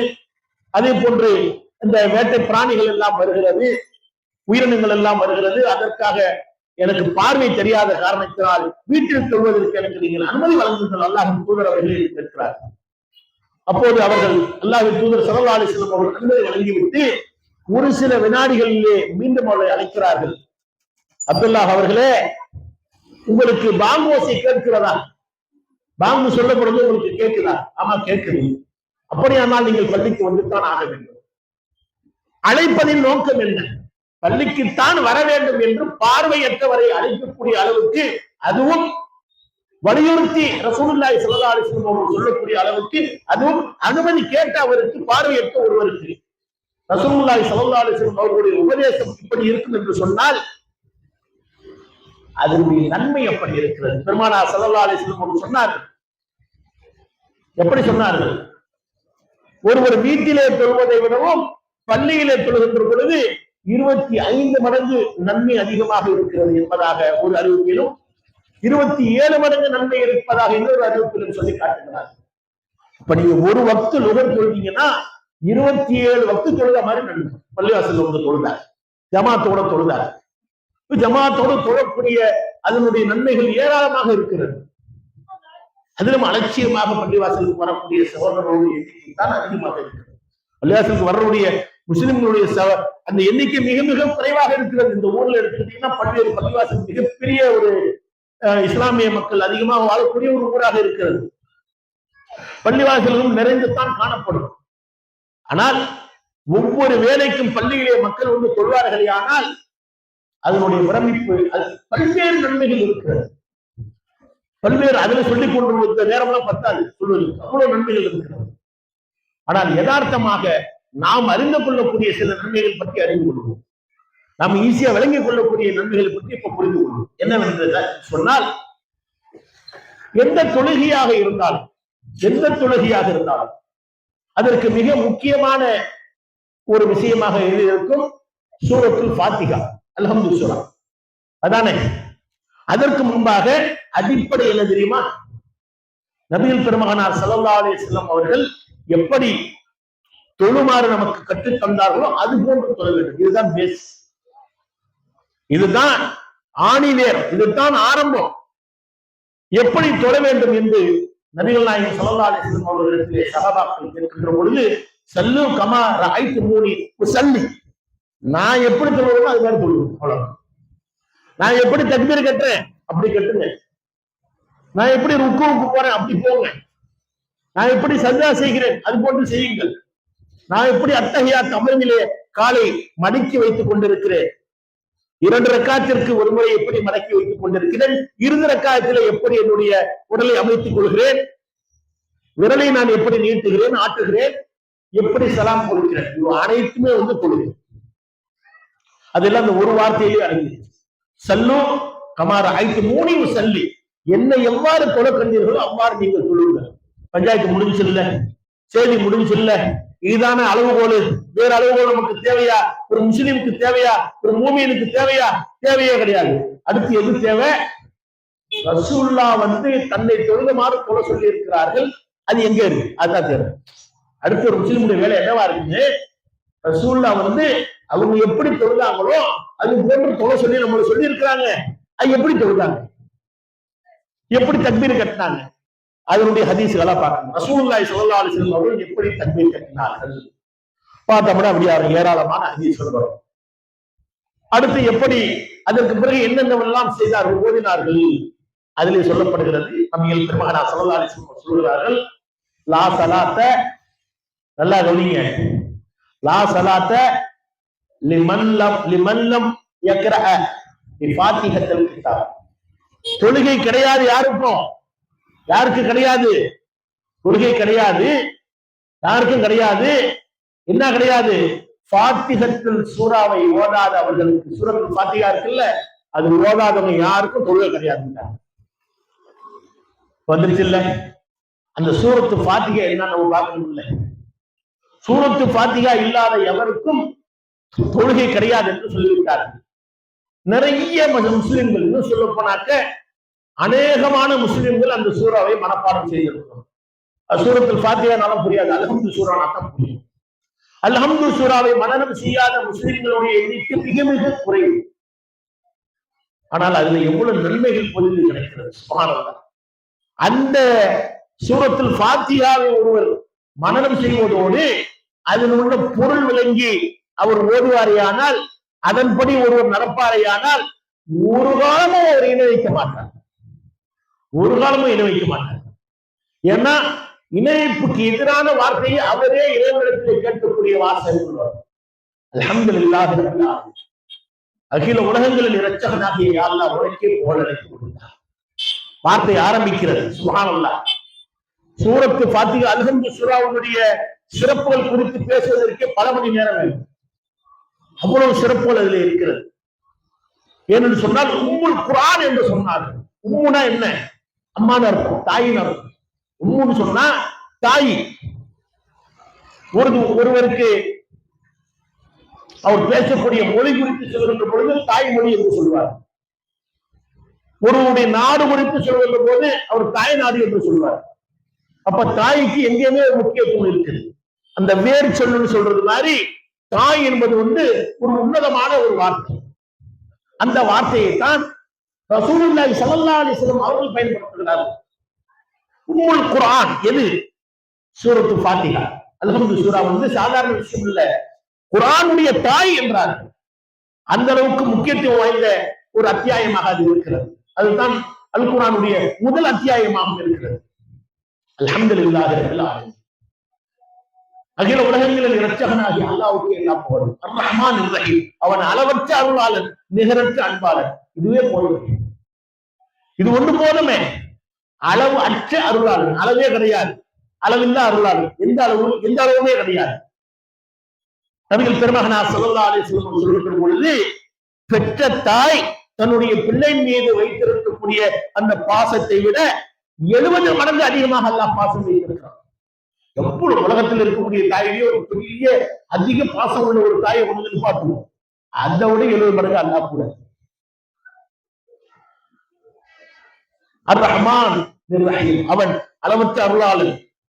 அருளாளன் வருது இல்ல, அருளுக்கு ஈடு என யாராவது சொல்ல முடியுமா? அல்லாஹ்வுடைய அருளை நம்மால எண்ணி பார்த்திட முடியுமா? யோசிச்சு பார்த்திட முடியுமா? அளவற்ற அருளாளன், நிகரற்ற அன்பாளன். அந்த அளவுக்கு அல்லாஹ் ரப்புல் ஆலமீன் அருள்மொழி புரியக்கூடியவனாக இருக்கிறான். மாலிகி யௌமித்தீன். இப்போது அல்லாஹ் எச்சரிக்கை சொல்றான். முதல்ல சொன்னா எல்லா புகழும் அகில உலக இரட்சகனாகி அல்லாஹ்வாகி எனக்கு தாப்பா புகழ் அனைத்தும். நான் அர் ரஹ்மான் ரஹீம், நான் அளவற்ற அருளால் நிகரற்ற அன்பாளன். மாலிகி யௌமித்தீன், பயந்துக்க, நான் தான் தீர்ப்பு நாளுடைய மாலிக்கு, நான் தான் அதிபதி, நான் தான் அரசன். இங்க இருக்கிற அரசெல்லாம் ஏதாவது ஒரு காரணத்தை காட்டி அவனை மயக்கி விடலாம், ஏமாற்றி விடலாம், ஏதாவது அவனை யோசிக்க வைத்து விடலாம். அப்படிப்பட்ட அரசன் கிடையாது. எல்லாவற்றையும் அறியக்கூடியவனாக இருக்கிறான். வானங்களில் உள்ளவையும் பூமியில் உள்ளவையும் அவற்றுக்கு இடைப்பட்டவைகளையும் அறியக்கூடியவனாக இருக்கிறான். அப்படிப்பட்ட அந்த ரப்புல் ஆலமீன் மாலிக் யௌமித்தீன், இந்த அளவுக்கு சொல்லிவிட்டு அதற்கு அடுத்து ஒவ்வொரு தொழுகையிலும் ஒவ்வொரு ரக்காத்திலும் சுப்ஹானல்லாஹ் இய்யாக நஅபுது வ இய்யாக நஸ்தஈன், அல்லாஹ் உன்னையே வணங்குகிறேன், உன்னிடமே உதவி தேடுகிறேன். இந்த பாக்கியம் யாருக்கு கிடைக்கும் சொல்லுங்க? தொழாத ஒரு நபருக்கு கிடைத்து விடமா? அவர் தன்னையே ஒரு பெரிய நபராக எண்ணிக்கொண்டு, இந்த உலகத்து வாழ்க்கையே பெரிதாக எண்ணிக்கொண்டு, தன்னுடைய குடும்பம், தன்னுடைய தொழில், தன்னுடைய அறிவு, தன்னுடைய ஆற்றல், தன்னுடைய திறமை, தன்னுடைய வாழ்வு, அதை ஏனைய எல்லாவற்றை விட பெருமையாக பெருசாக நினைப்பதற்கு காரணமாகத்தான் இய்யாக நஅபுது வ இய்யாக நஸ்தஈன், நான் உன்னையே வணங்குகிறேன், உன்னிடமே உதவி தேடுகிறேன். எவ்வளவு பெரிய ஒரு பணிவான வார்த்தையை தெரியுமா? உன்னையே வணங்குகிறேன், உன்னைத்தான் நான் வணங்குறேன், உன்னிடத்திலே உதவி தேடுகிறேன். உன்னையே வணங்குறேன், உன்னிடத்திலே உதவி தேடுகிறவன் தர்காவுக்கு கேட்பானா? உன்னையே வணங்குறேன், உன்னிடமே உதவி தேடுகிறேன் சிலைகளை வணங்குவானா? உன்னையே வணங்குகிறேன், உன்னிடத்திலே உதவி தேடுகிறேன் என்பவன் இறைவனுக்கு நிகராக மனிதரை கொண்டு போய் வைப்பானா? அது எவ்வளவு பெரிய மகானாக இருந்தாலும் சரி. இய்யாக நஅபுது வ இய்யாக நஸ்தஈன் என்று சொல்லிவிட்டு அடுத்த வார்த்தை பாருங்க, சுப்ஹானல்லாஹ். என்ன வார்த்தை? இஹ்தினஸ் ஸிராத்தல் முஸ்தகீம். நாம தொழுகைக்குன்னு வந்துட்டாலே அது நேர்வழி தான், நேரான வழிதானே, ரசூலுல்லாஹ் காட்டின வழிதானே, அல்லாஹ் காட்டின வழிதானே. எப்படி தொழணும், எப்படி தக்பீர் கட்டணும்னு கட்டியாச்சு, எப்படி ஓத சொன்னாங்களோ அதை ஓடிக்கிட்டு நிக்கிறோம். இஹ்தினஸ் ஸிராத்தல் முஸ்தகீம், எங்களுக்கு நேர்வழி காட்டு. தக்பீர் கட்டி கொண்டு நிற்கக்கூடிய நாமே அல்லாஹ்விடத்தில் நேர்வழி கேட்கிறோம்னா, தொழாம இருக்கிறவங்க எப்படி அவங்களுடைய நிலைமை யோசிச்சு பாருங்க. இப்ப எவ்வளவு பெரிய ஒரு நற்பேறுகளை நாம் அடைந்து கொண்டிருக்கிறோம், நமக்கு அதெல்லாம் தெரியல. சும்மா ஏதோ வந்து நிக்கிறோம் என்றால் ஓதிக்கிட்டு இருக்கிறோம். அவ்வளவு நன்மைகள் அடங்கி இருக்கக்கூடியதாக இருக்கிறது இந்த தொழுகையாக கூடியது. இய்யாக நஅபுது வ இய்யாக நஸ்தஈன் இஹ்தினஸ் ஸிராத்தல் முஸ்தகீம் ஸிராத்தல் லதீன அன்அம்த அலைஹிம். இது ஒரு அற்புதமான வார்த்தை. ஸிராத்தல் லதீன அன்அம்த அலைஹிம், நீ யாருக்கு நிஅமத் புரிந்தாயோ, ரசூலுல்லாஹ்க்கு நிஅமத் புரிஞ்சிருக்க, நபிமார்களுக்கு நிஅமத் புரிஞ்சிருக்க, சஹாபாக்களை நீ தேர்வு செய்தவர்களுக்கு நிஅமத் புரிந்திருக்கிறாய், நல்லடியார்களுக்கு, எத்தனையோ அவுலியாக்களுக்கு நீ அருள் புரிந்திருக்கிறாய். எங்களுக்கு தெரியாது யாருக்கு சொன்னேன். அப்படி நீ யாருக்கெல்லாம் நிஅமத்தை புரிந்தாயோ அன்அம்த அலைஹிம், அவர்களுக்கு நீ நிஅமத் புரிந்தது போன்று, அவர்களுக்கு நீ நேர்வழி காட்டியது போன்று எங்களுக்கு நேர்வழி காட்டி அல்லாஹ். எங்கள் நபிகள் பெருமகனார் ஸல்லல்லாஹு அலைஹி வஸல்லம் அவர்களுக்கு நீ நேர்வழி காட்டியது போன்று, அவர்களோடு உற்ற தோழர்களாக இருந்தார்களே, அவர்களிலே நீ யாரை புரிந்து கொண்டாயோ அவர்களுக்கு நேர்வழி காட்டியது போன்று எங்களுக்கு நீ நேர்வழி காட்டியா அல்லாஹ் என்று அந்த மன உறுதியோடு கேட்கின்ற பொழுது, நாம் ஏற்கனவே இருக்கக்கூடிய அந்த நேர்வழியினுடைய அழகு இன்னும் அதிகமாகுமா இல்லையா? யோசித்து பாருங்க. கேட்டுக்கிட்டே இருக்க சொல்றான். ஒரு வக்துல நீ எத்தனை ரக்காத்து போடுறாலும் அத்தனை ரக்காத்து நீ கேளு, உனக்கு தேவை இருக்கு. அது என்ன தேவைங்கிறது பிறகு சொல்ற. ரசூலுல்லாஹி ஸல்லல்லாஹு அலைஹி வஸல்லம் ஒரு துஆவின் மூலமாக கூட நமக்கு அது கற்றுத் தருவாங்க. அப்ப இந்த சூரத்துல் ஃபாத்திஹாவுல அன்அம்த அலைஹிம் கைரில் மக்தூபி அலைஹிம், அது யாருடைய பாதியாக இருந்துடக்கூடாது. யா அல்லாஹ், கதப் என்று சொல்லக்கூடிய அரபு வார்த்தைக்கு கடும் கோபம் என்று அர்த்தம். நீ யார் மீது கடும் கோபம் கொண்டாயோ அவர்களுடைய வழி அல்ல, அந்த வழிக்கு எங்களுக்கு கொண்டு போயிடாத. கைரில் மக்தூபி அலைஹிம் வலத்தாலிம், யாரெல்லாம் வழிகட்டு போயிட்டானோ, யாரெல்லாம் தர்காக்கு போயிட்டானோ, யாரெல்லாம் ஷிர்க்குல மூழ்கி கிடக்கிறானோ, யாரெல்லாம் பிதாத்தை செய்யறானோ, பிதாத்து வந்து தலாலத்து, அந்த தலாலத்து வார்த்தை தான் இங்க வருது. குல்லு பிதாத்தின் தலாலா குல்லு தலாலத்தின் சொன்னார் வருகிறதா? பிதாத்துகள் அனைத்தும் வழிகேடு, வழிகேடு அனைத்தும் நரகத்துக்கு செல்லும். அந்த வார்த்தை தான் இங்க பயன்படுத்தலாம். என்ன வார்த்தை? கைரில் மக்தூபி அலைஹிம் வலத்தாலின், அந்த தலாலத்து வந்து விடுகிறதா? அதை அல்லாஹ்ட்ட கேட்பதற்கான ஒரு அற்புதமான வாய்ப்பாக, அல்லாஹ்ட்ட நேரடியா பேசக்கூடிய ஒரு வாய்ப்பாக அமைகிறது. எதுங்க? இந்த தொழுகையானது. இந்த தொழுகையை ஒருவர் விடுவாரையானால் அவரை விட கைசேதம் முட்டவர், அவரை விட ஒரு கைசேதம் அடைந்தவர், நஷ்டவாளி உலகத்தில் யாருமே கிடையாது. ஆனாலும் தங்களை முஸ்லிம் என்று சொல்லிக் கொள்கிறார்கள். நாங்கள் தான் பள்ளிவாசலுடைய பாதுகாவலர் என்று சொல்லிக் கொள்கிறார்கள். 4 இமாம்களில் ஒருவரை பின்பற்றுவதற்கு இந்த பள்ளிவாசல் இடமில்லை என்று சொல்கிறார்கள். உங்க அம்மாவுடைய ஜனாசாக்கு நான் தான் தொழுவப்பேன் என்று அடம் பிடிக்கிறார்கள். யோசித்து பார்க்க வேண்டாமா? எவ்வளவு பெரிய அநியாயம். அப்ப இதுல எப்படி முடிகிறது? இந்த சூரத்துல் ஃபாத்திஹா எப்படி முடிகிறது? அல்லாஹ் உன்னுடைய கோபத்திற்கு ஆளானவருடைய வழியும் கிடையாது, வழிகட்டு போனவருடைய வழியும் கிடையாது. அப்படின்னா முழுக்க முழுக்க முழுக்க ஒவ்வொரு தொழுகையிலும் ஒவ்வொரு ரக்காத்திலும் அல்லாஹ்விடத்துல நேர்வழியை கேட்கக்கூடியதாக இந்த சூரத்துல் ஃபாத்திஹா இருக்கிறது. அதைத்தான் நபிகள் பெருமகனார் ஸல்லல்லாஹு அலைஹி வஸல்லம் அவர்கள் ஒவ்வொரு தொழுகையிலும் இதை அவசியமாக ஓத வேண்டும், ஒவ்வொரு ரக்காத்திலும் ஓத வேண்டும். அதை ஓதாதவர்களுக்கு தொழுகையே இல்லை என்று சொன்னார். இதை ஓதக்கூடிய மக்கள் முஸ்லிம்கள் எத்தனை பேர் இதை சரியான அந்த உச்சரிப்போடு நாம் பழகி இருக்கிறோம்? அதனுடைய பொருள் உணர்ந்து நாம் ஓதுகிறோம். அப்ப அதனுடைய உச்சரிப்பையும் சரியாக நாம் உச்சரிக்க வேண்டும். ஏனென்று சொன்னால் பாருங்க, நன்மையை பாருங்க, இவ்வளவு நன்மையை தெரிஞ்சுக்கிட்டோம்ல, தொழுகையில என்ன நன்மை இருக்கு, அப்படிதான் நம்ம அலட்சியமா இருக்கும்.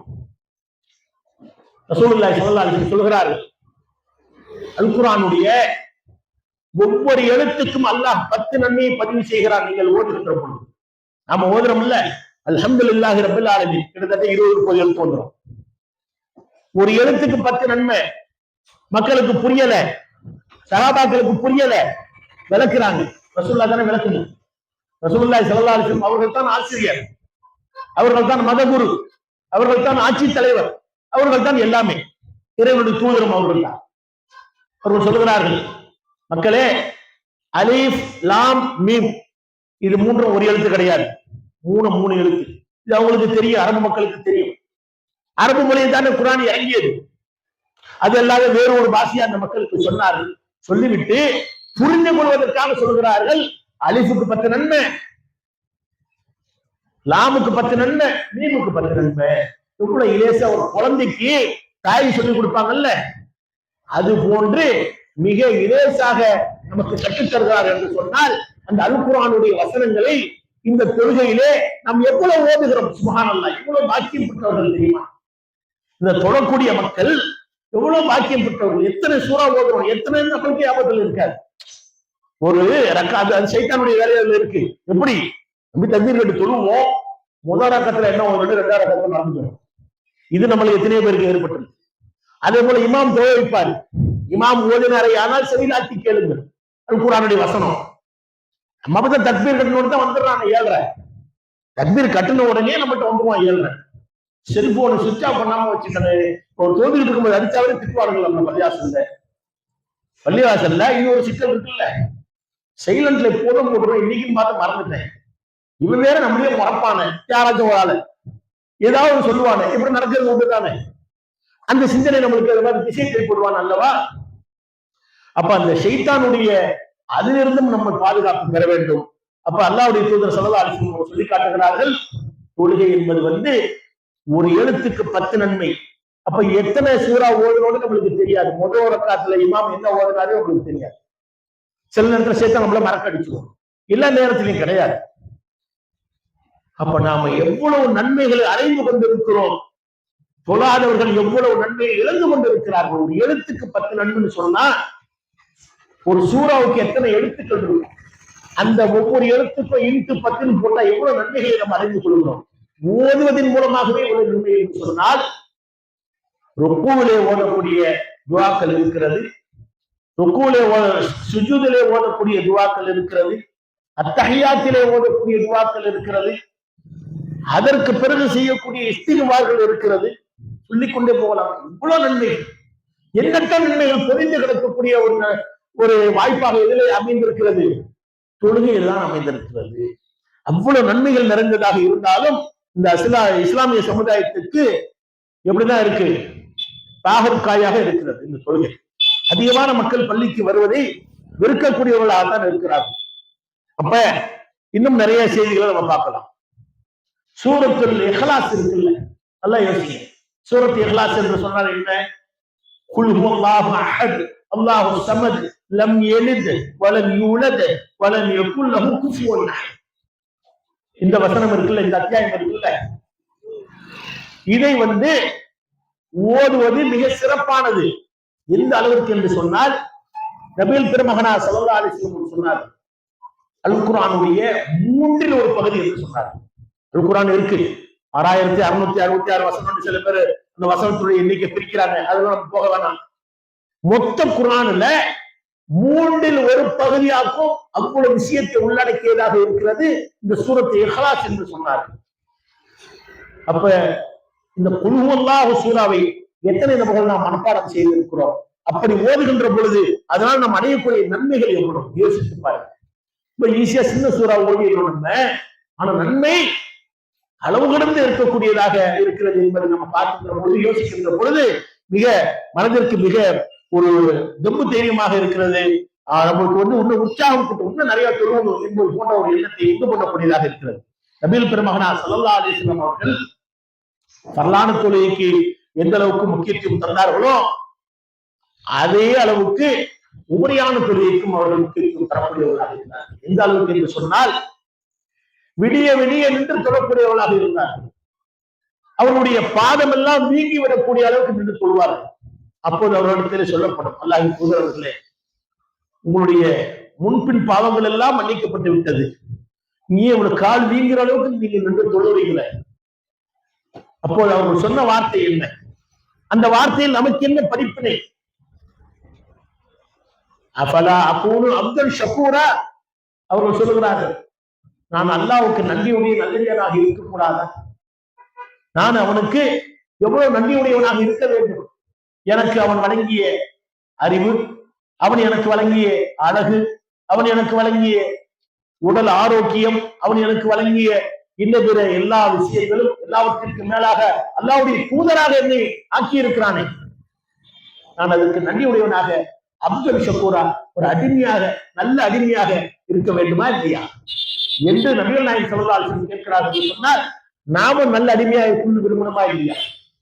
நாம நல்ல அடிமையா இருக்கணும்னாக்க என்ன செய்யணும்? அல்லாஹ்வை அதிகப்படுத்தி வணங்கக்கூடிய மக்களாக, அதிலும் தொழக்கூடிய மக்களாக இருக்க வேண்டுமா இல்லையா?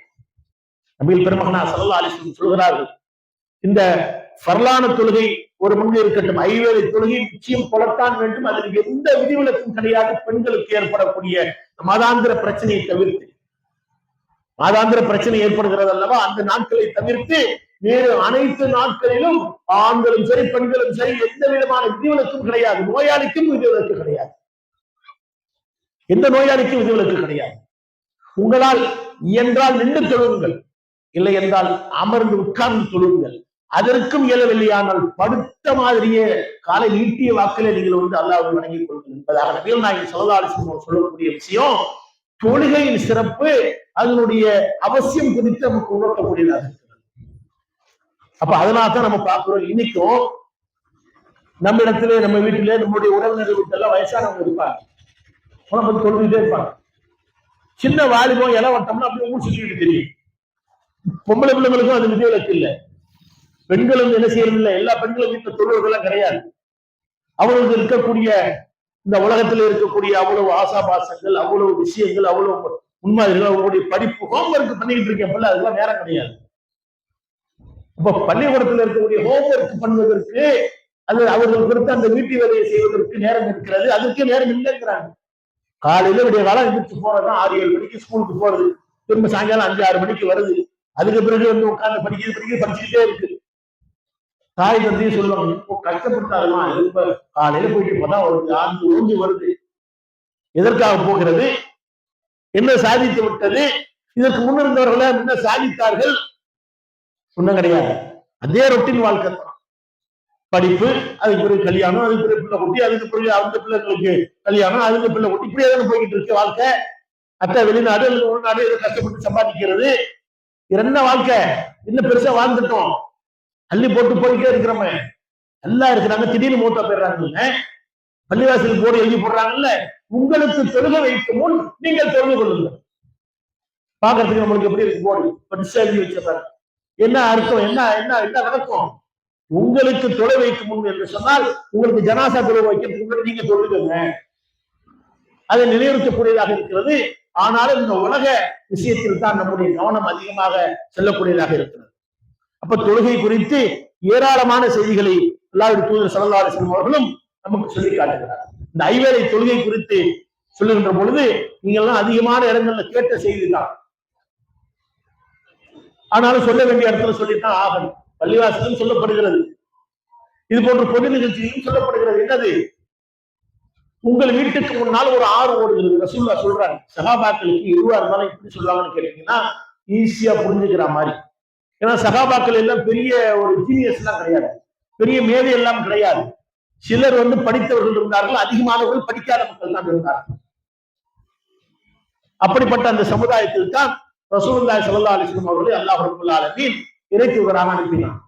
அப்ப அவங்களுக்கு சொல்லக்கூடிய விளக்கம் எல்லாம் பிராக்டிக்கலா சிலது செஞ்சு காமிப்பாங்க, சில உதாரணங்கள் மூலமா சொல்லி காட்டுவாங்க. இப்ப ரசூலுல்லாஹ் சொல்றாங்க, உங்க வீட்டுக்கு முன்னால ஒரு ஆறு ஓடுது, அந்த ஆறுல நீங்க 5 வேளை குளிக்கிறீங்க. அப்படி குளிக்கின்ற பொழுது உங்கள் உடலிலே ஏதாவது அசுத்தம் மிச்சம் இருக்குமா, அழுக்கு மிச்சம் இருக்குமா என்று கேட்கிறாங்க. ஒருவேளை குளிச்சாலும் நம்ம ஃப்ரெஷ் ஆயிடுறோமே. ஒரு நாளைக்கு ஒருவேளை குளிக்கிறது நம்ம மக்களுக்கு பெரிய விஷயம். அது இந்த பனி நாளையில படாத மாதிரி தான் குளிக்க வைக்கணும். அப்படி இருக்கும் கை கால கழுவிட்டு தான் ஓட்டிட்டு இருக்கு வண்டி. தண்ணியில தொட்டோனியே அப்படி இருக்குது. ஹீட்டர் வசதி எல்லாம் வந்துட்டா கூட என்ன செய்யறது இல்ல, குளிக்கிறதுக்கு முன் வருவதில்லை. ஆனா அப்படி இருக்கக்கூடாது. முடிஞ்ச அளவு குளித்து சுத்தமாக தான் நம்ம இருக்க வேண்டும் என்று சொன்னா, சுத்தம் ஈமானுடைய ஒரு அங்கம் என்பதாக சொல்றாங்க. சுத்தமா தான் இருக்கணும். ஒரு முஸ்லீம் எல்லா நேரத்திலும் சுத்தமா இருக்கணும். நாம போறப்ப ஒரு ஆள் நம்ம பார்த்து என்ன வேற வாடை வருகிறது, ஒரு அசுத்தமான வாடை வருகிறது, யாரும் சொல்லிவிடக்கூடாது. இந்த அளவுக்கு எங்க போனாலும் சரி, பப்ளிக்கா இருந்தாலும் சரி, மக்களோட மக்களா கலந்து இருக்கக்கூடிய கடை தெருவுக்கு சென்றாலும் சரி, நம்ம போறப்ப முஸ்லிம் ஆணாகிலும் பெண்ணாகிலும் நீட்டா ட்ரெஸ் பண்ணிட்டு தான் போகணும். ரசூலுல்லாஹி ஸல்லல்லாஹு அலைஹி வஸல்லம் சொன்னார்கள், அல்லாஹ் அழகானவன், அல்லாஹ் அழகிய விரும்புகிறான். அல்லாஹ் ரொம்ப அழகானவன். நாம ஒரு மனுஷனை பார்த்து ஒரு அழகா இருக்கோம், ஒரு பெண்ணை பார்த்து வர்ணிக்காத எந்த கவிஞனும் கிடையாது, எந்த ஆணும் கிடையாது. அப்ப நாம பார்க்கக்கூடிய பெண்ணை பார்க்கறதுக்கே நம்மளுக்கு அவன் அழகா தெரியுது. அவர்களை எல்லாம் படைத்து அல்லாஹ் ஒரு ஆளுங்க எவ்வளவு அழகான. அதுதான் ரசூலுல்லாஹி ஸல்லல்லாஹு அலைஹி வஸல்லம் சொல்கிறார்கள், அல்லாஹ் அழகானவன், அழகியே விரும்புகிறான். அப்ப நம்மை நாம் அழகுபடுத்திக் கொள்ள வேண்டும், ஆணாக இருந்தாலும் பெண்ணாக இருந்தாலும். அப்ப ரசூலுல்லாஹி ஸல்லல்லாஹு அலைஹி வஸல்லம் என்ன சொல்றாங்க, உங்க வீட்டுக்கு முன்னால ஒரு ஆறு ஓடுது, அந்த ஆறுல 5 தடவை குளிச்சா உங்க உடம்புல ஏதாவது மிச்சம் இருக்குமா? பலா யார சொல்ல, அது எப்படி இருக்கும், சுத்தமா எல்லாம் அழுக்கு போயிடமே என்று சொல்லுகிறார்கள். அப்படித்தான் ஒரு மனிதன் ஐவேளை தொழுகின்ற பொழுது அவனுடைய உள்ளத்தில் இருக்கக்கூடிய அழுக்குகள் எல்லாம் அகன்று, அவனுடைய பாவங்கள் எல்லாம் அகன்று அல்லாஹ் அவனை தூய்மையாக ஆக்குகிறான். அவன் சுத்தமான மனுஷனா ஆயிடுறான். உண்மைதானங்க? பள்ளிவாசலுக்கு போறதுக்கு முன்னாடி இருக்கிற மன அழுத்தம், பெண்களாக இருந்தால் வீட்டுல அந்த தொழுமிடத்திற்கு செல்வதற்கு அந்த முசல்லா விரிச்சு தொழுவதற்கு முன்னாடி இருந்த அந்த மன அழுத்தம், அந்த வருத்தம், அந்த கவலை, அந்த பயம், அந்த அச்சம், அந்த ஏதோ ஒன்று யாரோ ஒன்று வாங்கிட்டு போன மாதிரி தெரியும். இவ்வளவு பெரிய கவலையோட பள்ளிவாசல் உட்கார்ந்து அல்லாஹ் 2 ரக்காத்து 4 ரக்காத்து என்ன அந்த பக்தனுடைய தொழுகையோ அதை தொழுதுட்டு கையேந்து அல்லாஹ்ட்ட கேட்டுட்டு வரும்போது என்னமோ அந்த பிரச்சனையே பாதி தீர்த்த மாதிரி இருக்கும். அந்த பயத்துக்கு நம்மளுக்கு பாதுகாப்பு கிடைத்த மாதிரி இருக்கும், அந்த நோய்க்கு நிவாரணம் கிடைத்த மாதிரி இருக்கும். இதெல்லாம் இந்த தொழுகைகளால் ஏற்பட்ட நன்மைகள் கிடையாதா? அது யாருக்கு தெரியும்? தொழுகையாக தொழுகிறவர்களுக்கு தெரியும். சும்மா வெறுமனே போயிட்டு கோழி கொத்துற மாதிரி கொட்டிட்டு வந்தவங்களுக்கு அது தெரியாது. உணர்வு பூர்வமாக அதை அனுபவிப்பவர்களுக்கு தெரியும். எந்த கவலையா இருந்தாலும் சரி, ரசூலுல்லாஹி ஸல்லல்லாஹு அலைஹி வஸல்லம் சொன்னார். அப்ப இந்த செய்தியை முடிச்சுக்குவோம். ரசூலுல்லாஹ் சொல்றாங்க, 5 வேளை தொழுகையாக இருக்கக்கூடியது ஒரு மனிதனுடைய பாவங்களை போக்கக்கூடியதாக இருக்கிறது என்பதாக சொல்லி காட்டுகிறார் என்று சொன்னால், தொழுவதில் உங்களுக்கு என்ன பிரச்சனை? ஐவேளை தொழுகை தொழுவதில என்ன பிரச்சனை? உபரியான தொழுகை குறித்து சொல்லுகின்ற பொழுது இந்த சுன்னத்தான தொழுகையில் இருக்கிறது அல்லவா, அதுல வேறு எந்த சுன்னத்தான தொழுகையை சொல்வதை விடவும் சிறப்பித்த நபிகள் பெருமகனார் ஸல்லல்லாஹு அலைஹி வஸல்லம் அவர்கள் சொல்லுகின்ற பொழுது ஃபஜ்ருடைய முன் சுன்னத்து 2 ரக்காத் இருக்கிறது அல்லவா, அது குறித்து சொல்கிறார். ரசூலுல்லாஹ் வளவள கோலகோலன்னா நம்ம பார்த்து பேச மாட்டாங்க, சுருக்கமா சொல்லுவாங்க. அதுல நிறைய பொருள்கள் இருக்கும். அதுல இருந்து ஆயிரக்கணக்கான அர்த்தங்களை எடுப்பார்கள் சஹாபா பெருமக்கள். இன்றைக்கு உலமாக்கள் எடுத்துக் கொண்டிருக்கிறார்கள். ரசூலுல்லாஹ் இந்த காரணத்துக்கு சொல்லியிருப்பாங்களோ, அந்த காரணத்துக்கு சொல்லி, அவ்வளவு அறிவு ஜீவியாக இருந்தாலும் அந்த வார்த்தைகளை ஒவ்வொன்றாக இருக்கக்கூடிய அளவுக்கு ஒரு சிறிய வார்த்தை இருக்கும். நபிகள் நாயகம் சொன்னார், ஃபஜ்ருடைய சுன்னத்தான அந்த 2 ரக்காத் முன் சுன்னத்து 2 ரக்காத் தொழுகிறோம் அல்லவா, அந்த தொழுகையானது இந்த உலகத்தில் இருக்கக்கூடிய அனைத்தை விட சிறந்ததுனாங்க. அனைத்ததுன்னா என்ன அனைத்தும்? இந்த உலகத்துல நமக்கு எதெல்லாம் பெருசா இருக்கு. ஒரு சில ஆளுக்கு வயல் பெருசா தெரியும், ஒரு ஆளுக்கு கட்டடம் பெருசா தெரியும், ஒரு ஆளுக்கு வாகனங்கள் பெருசா தெரியும், ஒரு ஆளுக்கு பெண்கள் தான் பெருசா தெரியும், பெண்களுக்கு ஆண்கள் பெருசா தெரியும், அல்லது நகை நட்டு இது போன்ற அணிகலன்கள் பெருசா தெரியும். எதுவானாலும் வச்சுக்க ரசூலா சொல்லிட்டாங்க, கொண்டு ஒன்னா நிறுத்திட்டாங்க. இந்த உலகமும் அதில் இருக்கக்கூடிய அனைத்தை விட அனைத்துனா எல்லாம் அடங்கிடுச்சு. அப்ப இந்த 2 ரக்காத்து தொழுவதினால் இவ்வளவு பெரிய சிறப்பு இருப்பதாக நபிகள் நாயகம் ஸல்லல்லாஹு அலைஹி வஸல்லம் சொல்லி காட்டுகிறார்கள் என்று சொன்னால், இந்த 2 ரக்காத்தை தொழக்கூடியவர்களாக கூட ஒரு முஸ்லிம் இல்லை என்று சொன்னால் அவர்கள் எவ்வளவு பெரிய துர்பாகியசாலி என்பதை விளங்கிக் கொள்ள வேண்டும். இவ்வளவு பெரிய துர்பாகியசாலி. அப்ப அந்த பாக்கியங்களை எல்லாம் இழந்த அந்த துர்பாகியசாலியாக நாம் ஆகிவிடக் கூடாது. அல்லாஹ் நம்மை காப்பாற்ற வேண்டும். இன்னும் தொழுகை குறித்து ஏராளமான செய்திகள் இருக்கிறது. எவ்வளவு நேரம் பேசணும்?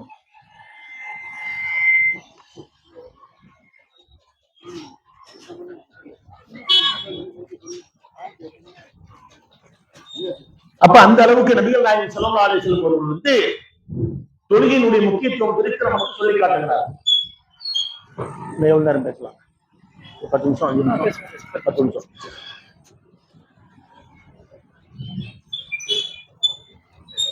ஐந்து வேளை பள்ளிவாசலிலே அழைக்கப்படுகிறது. ஆனாலும் பள்ளி வருவதற்கு முஸ்லிம்களுக்கு மனதில்லை. சரி, என்னைக்கோ ஒரு நாளைக்கு வரல, வீட்டுல தொழுகிறேன், வீட்டிலும் தொழுவது கிடையாது. ஃபஜ்ருடைய தொழுகைக்கு இன்னைக்கு பார்க்கிறோம். இந்த ஃபஜ்ருடைய சுன்னத்தை பற்றி நாம சொன்னோம். ஃபஜ்ருடைய ஃபர்லையும் நிறைவேற்றுவதற்காக வயது முதிர்ந்தவர்கள் தள்ளாடி தள்ளாடி இந்த பனியிலும் அல்லது உச்சி வெயிலிலும் பள்ளிவாசலுக்கு வரக்கூடியவர்கள் கம்பூடியில் வரக்கூடியவர்கள் கைத்தடி இருக்குல்ல, குச்சி, அந்த கைத்தடியை ஊட்டிக்கொண்டு வாக்கிங் ஸ்டிக்கை வைத்துக் கொண்டு பள்ளிக்கு வரக்கூடியவர்கள் ஏராளமானவர்கள் இன்றளவும் இருக்கிறார்கள். ஆனால் இளைஞர்கள், நல்ல திடகாத்திரமாக இருக்கக்கூடியவர்கள், ஆரோக்கியமாக இருக்கக்கூடியவர்கள், உடல்வாக இருக்கக்கூடியவர்கள் பள்ளிவாசலின் பக்கம் வருவது மிக குறைவாக இருக்கிறது. பள்ளிவாசலுக்கு வந்தீங்கன்னா அங்க மக்களுடைய நிலை உங்களுக்கு தெரியும். யார் ஏழையா இருக்கிறார், யார் தேவையுடையவராக இருக்கிறார், யார் நோயாளியாக இருக்கிறார், யார் யாரை இழந்து இருக்கிறார், என்னென்ன கஷ்டத்தில் இருக்கிறார், இவ்வளவு விஷயங்களை நாம் அறிந்து கொள்ளலாம். ஒருவருக்கு ஒருவர் சலாம் கூறுவதில் இருக்கக்கூடிய சிறப்பு இதெல்லாம் வீட்டிலேயே உட்கார்ந்து இருந்தா கிடைச்சிடும். இப்ப ஜமாத்தோடு தொழுகின்ற பொழுது பல்வேறு நன்மைகள் இருக்கிறது, ஏற்றத்தாழ்வுகள் குறைகிறது. நீ பெரியவன், நான் சிறியவன், நான் பெரிய பணக்காரன், நீ ஏழை, நான் முதலாளி, நீ ஊழியர், இதெல்லாம் கிடையாது. இவ்வளவு பெரிய சிறப்பு பள்ளிவாசல். பள்ளிவாசலிலே எந்த விதமான ஒரு பெருமைக்கு வேலை கிடையாது, எந்த உயர்வு தாழ்வுக்கு வேலை கிடையாது, எல்லோரும் சமநிலை. இதுவே ஒரு பெரிய நன்மைதான். பள்ளிவாசல் போய் நிற்கின்ற பொழுது முதலிலே வரக்கூடியவர் முதல் சஃபிலே இருப்பார்கள். நபிகள் நாயகம் ஸல்லல்லாஹு அலைஹி வஸல்லம் அவர்கள் அதற்கான ஆர்வத்தை நமக்கு சொல்லியிருக்கிறார். எப்படி?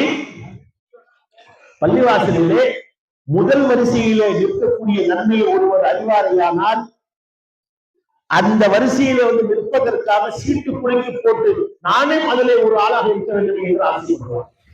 அந்த அளவுக்கு முதல் வரிசையில வந்து நிற்க வேண்டிய அவசியம் குறித்து நபிகள் நாயகம் ஸல்லல்லாஹு அலைஹி வஸல்லம் சொல்லி காட்டியிருக்கிறார்கள். அந்த அளவுக்கு நன்மை. முதல் சப்புனடிக்கு போவாரு, நல்ல ஓத தெரிந்தவர்களாக அந்த இமாம் ஓதக்கூடிய கவனிக்கக்கூடியவர்களாக இருப்பார்கள்.